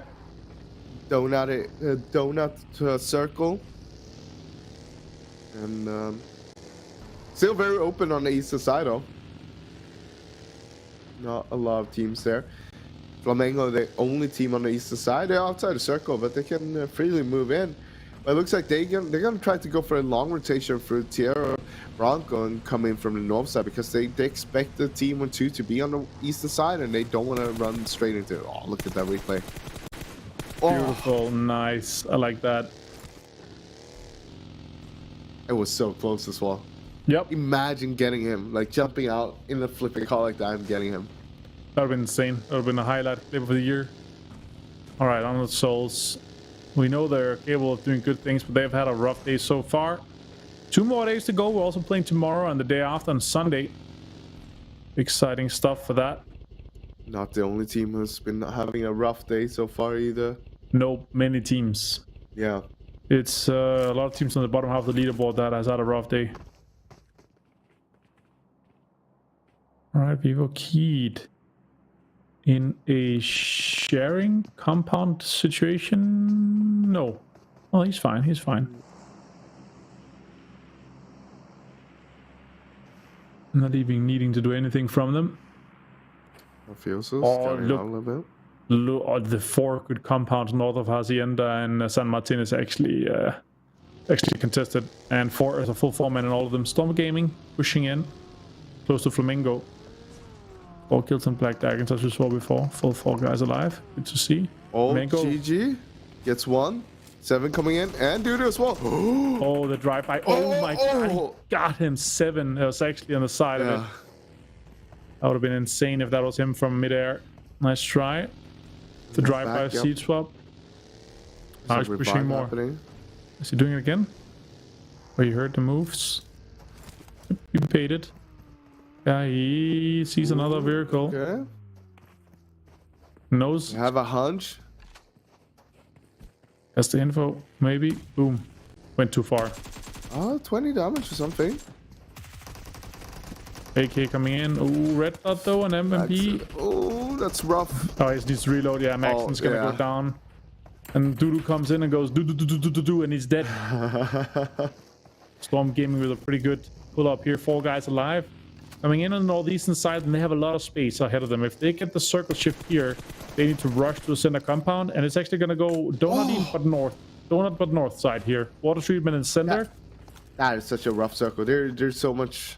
There's so much field. Yeah. Inco is moving. They're going to send it to the compound. I feel like that is actually open to southeast of water treatment with the longhouse in it. Oh yeah, it's worth taking a fight for it as well. Like that could INTC be a 2. They're fighting. INTC and Inco is going to be fighting for that one for us. That could be interesting. That could be a really big battle. Both teams with 4 players alive still as well. Yeah, INTC's backing off. They're backing off. Okay, they decided to go back to their own compound. I mean, they have a probably like top 3, top 4 compound in the circle as well. But I hate crossing from that longhouse warehouse compound across the road because you have nothing to play on the other side. Only the warehouse or the cable shacks. It's the only thing you can play from that side. So hopefully they're able to play that a little bit later. For Cushion here from Flamingo, 2 players left. Notoso is also alive. And Ingo managed to get the prior number 1 compound, I would say, from the circle right now. 15 still alive with the teams and 53 players left alive. So, and we basically lost most of the players in the first circle because of how it turned out with the playing path. After that, everybody's just keeping themselves alive because they haven't really been running into each other as much. Now, I mean, next circle is going to be a bloodbath, considering how this one looks right now. Okay. All right, Rice. We need to see a good game from you guys. Have a good compound. Top 3, top 4 compound still. It needs to go east, though, just once, and they're good. It would be super good if that happens.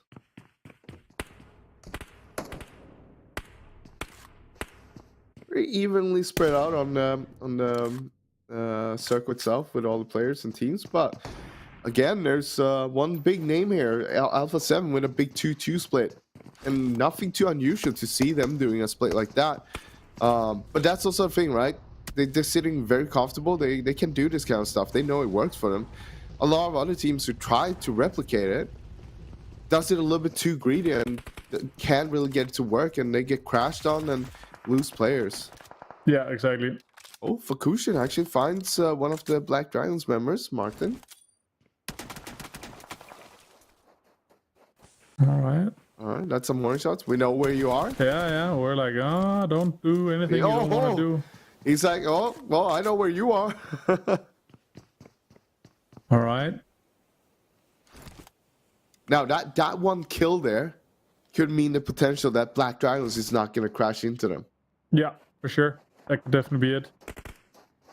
So that could have been a huge kill there. That one kill alone might have saved him a lot of points. But look at that new circle, though. It's a hard shift for Rice. Rice is in a great spot now. You said it. They need just one little circle on top of it, and it gets this one. The most important one, I'd say. Yeah, for sure. This is by far the best one. Look at like that Ingo push. They literally had the center dot compound. Because the circles are so hard shifty, they are having an edge compound now. But they can play uphill. They can actually play late from this compound. It's a really good compound to play late from. A lot of space open on the north side. And Alpha 7 goes straight for that saloon bar compound right there. Oh, that's a parking and a half. That car is not going anywhere now.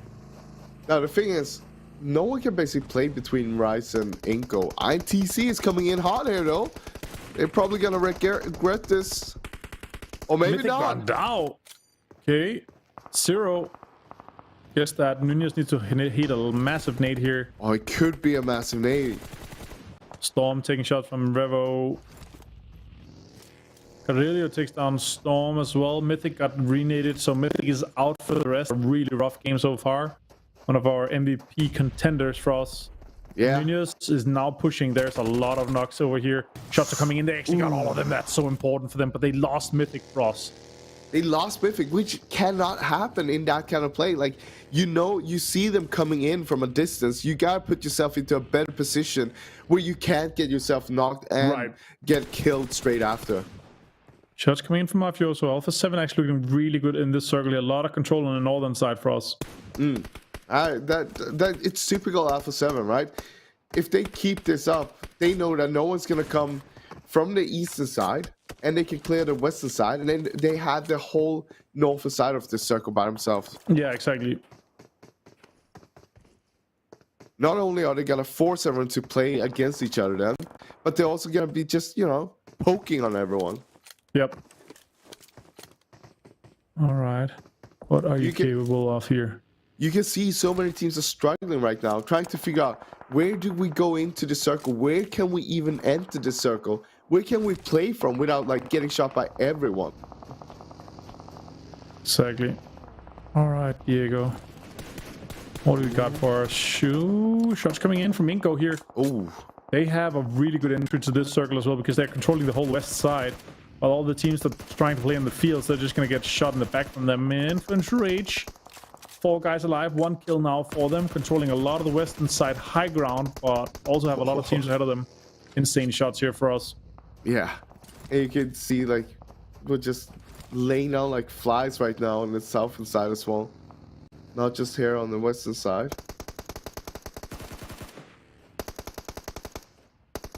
This is just free farming for them. That was 3 kills right there in the back. 3 points for Infant Rage. 4 guys alive still. Diego's still close though. There's only 4 teams with full form, and it's Infant Rage, Alpha 7, Honored Souls, and Ingo. All in pretty decent positions in the circles.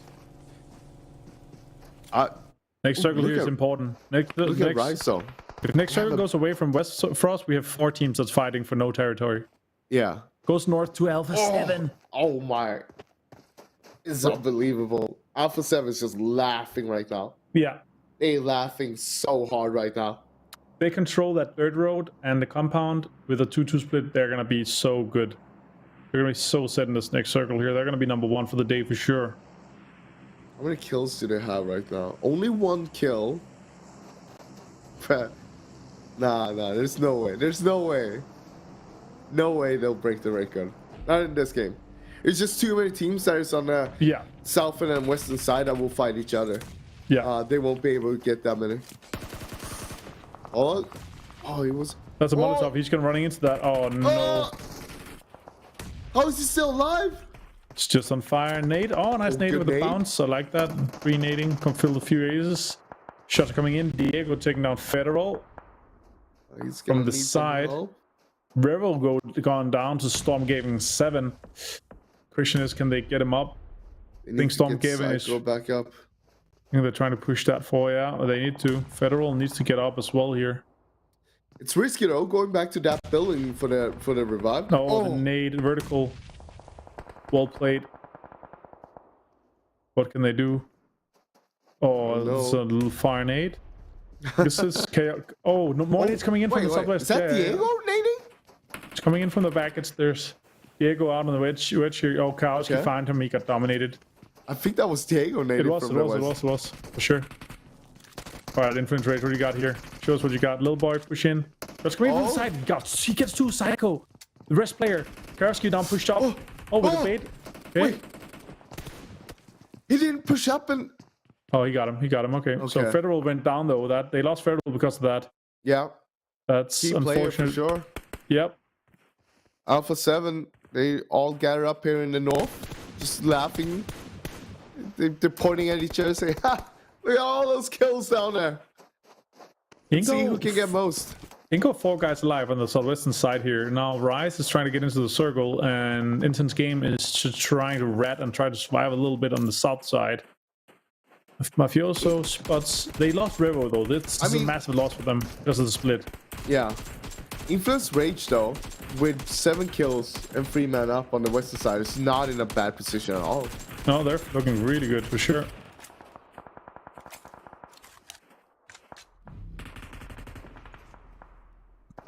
All right, what do you got here, Zeus? Push in, try to get some more out of it. Oh, barely gonna make it. Yeah. Oh, earthquake shots. Earthquakes today. Yeah, Ingo is together with Influence Rage and Rise here and Alpha 7. They're looking at, you know, 3 teams trying to survive, and then there's the other teams that's just trying to get into a good position to get a win here. Rise actually got the next circle for us. Yeah, again they get earthquake going on today, as we're saying. But yeah, Rise getting that circle again. But Netoso from Flamengo is actually in the center of the circle, and look at things. He might survive for a long time. Because there's a high chance all the other teams around him will fight each other, and they can't really take shots at him. Yeah, Rise 4 kills, a good position in the circle, potentially can get like top 3. This is what they needed to kind of get back into a top spot for them. But I want to see a win from them. It's going to be hard without Mythic. Totally doable. Totally doable, though. Doable in this circle for sure. They're controlling all the southeast of the circle. They can push all the teams on the east side and the west side away with that position. And a lot of teams on the west side is fighting. And there's a rat in the middle as well. A lot of teams are trying to go for north side. Alpha 7, Storm Gaming right now. Storm Gaming Alpha 7 in a 3v2 fight. Ingo's gonna find Kajowski. Nunez gonna find 7. And Nunez gonna try to get that kill as well. That'd be nice for them. Shots coming in, connecting good shots onto Carillo. 1 shot away from getting Swagwing down. Intense game is out. The Zeus boy got found by someone. Try to get the flush. He gets it. Oh, he nearly got that kill onto Dudu as well if he didn't get the medkit off. Inko had lost the play. They have another one knocked as well. It's looking rough for them right now. And a lot of pressure is being put onto them as well from Rafinha and the boys from Rise at the moment. Mufasa's moving into the circle, has cover with him in form of the car. Good utility usage there. Yep. On point. Carillo, I think he sees, he sees him. So Molotov could be on top. Yeah, he's been spotted with the Molotov moving. Now they're just trying to clear him out. Gets one eye. Yeah, they didn't lose anyone as well. Oh, there's Carillo to the side. It's little boy. Influence Rage. Yeah, they should be able to get him back up though. A few smokes out. Earthquake. Yeah. This is good. This is good. They're gonna be fine. Look at Netoso still alive in the center as well. Yeah. Ingo probably getting a lot of shots here. Mufasa finds one, finds another one. It's Ingo out in 5th for us. Very unexpected considering like they had 4 men up, but it was a rough push for them. Swagwing. Skajowski. Influence Rage. Rise. He's out. Yeah, Rise, 9 kills. Top 3. Looks like this is Rise's game to win. But Netoso still alive. Gathering so many points for the team right now. So beautiful to see when you see a Snake being able to do such a good job. Oh, he's getting backstabbed. He's getting Netoso. He's getting kills as well. Unfortunate for Rise, but Flamingo getting a lot of points from that. It's great to see. This just turned that kill alone just turned around this whole game now. Mafioso's knocked though, and they just hit him a little bit. So it's a 2v2v1. I don't think they're gonna get that rest for sure. Rice can't really do anything. Rafinha is having a rough time with Netoso in that shack. They're gonna try to keep that Mafioso knock right there. That's for sure. Are they capable of doing so? He sees him. Yeah, that's out. That's 2v2 now. 2v2v1. Oh, you got the 10 kills for Rice. Yeah. Gotta be careful. Nate is gonna come in. He's moving away from it. Good. Moving towards the shot a bit. 3 vs 3 helmet here for us. Still have Rafinha behind him as well. Being able to back him up, probably. Yeah. Rafinha's outside the circle. In a kind of rough spot. Yeah, because of Netoso's shack. He's spotted. Oh. Netoso nade knock, maybe? Nope, didn't get it. A7 has a lot of control here. Rafinha is in a really rough spot unless he gets to that crate. He gets to the crate, but he also got spotted moving there. Oh, he gets it. Oh, dude, Oh, he overextended a little bit. But Rafinha can't help because he's so far back right now. This is a free revive. Oh, the zone. Oh, the zone. He gets the knock and they trade off, and it's Alpha 7 with the winner chicken dinner, Frost. What a game. What a game indeed, and what a way to end things, right? As we started, Alpha 7 getting the win of the first game today and the last one. That's 2 chicken dinners in one day. They came in hungry, I guess. Yeah, for sure. We're going to take a short break before we're going to show you the overall standings and these match standings here from this last game, guys. Stay tuned.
And welcome back to the PUBG Mobile Pro League Brazil here for us. We just had a crazy game to finish off the day. The teams have now played 4 games each. We've played a total of 5 today.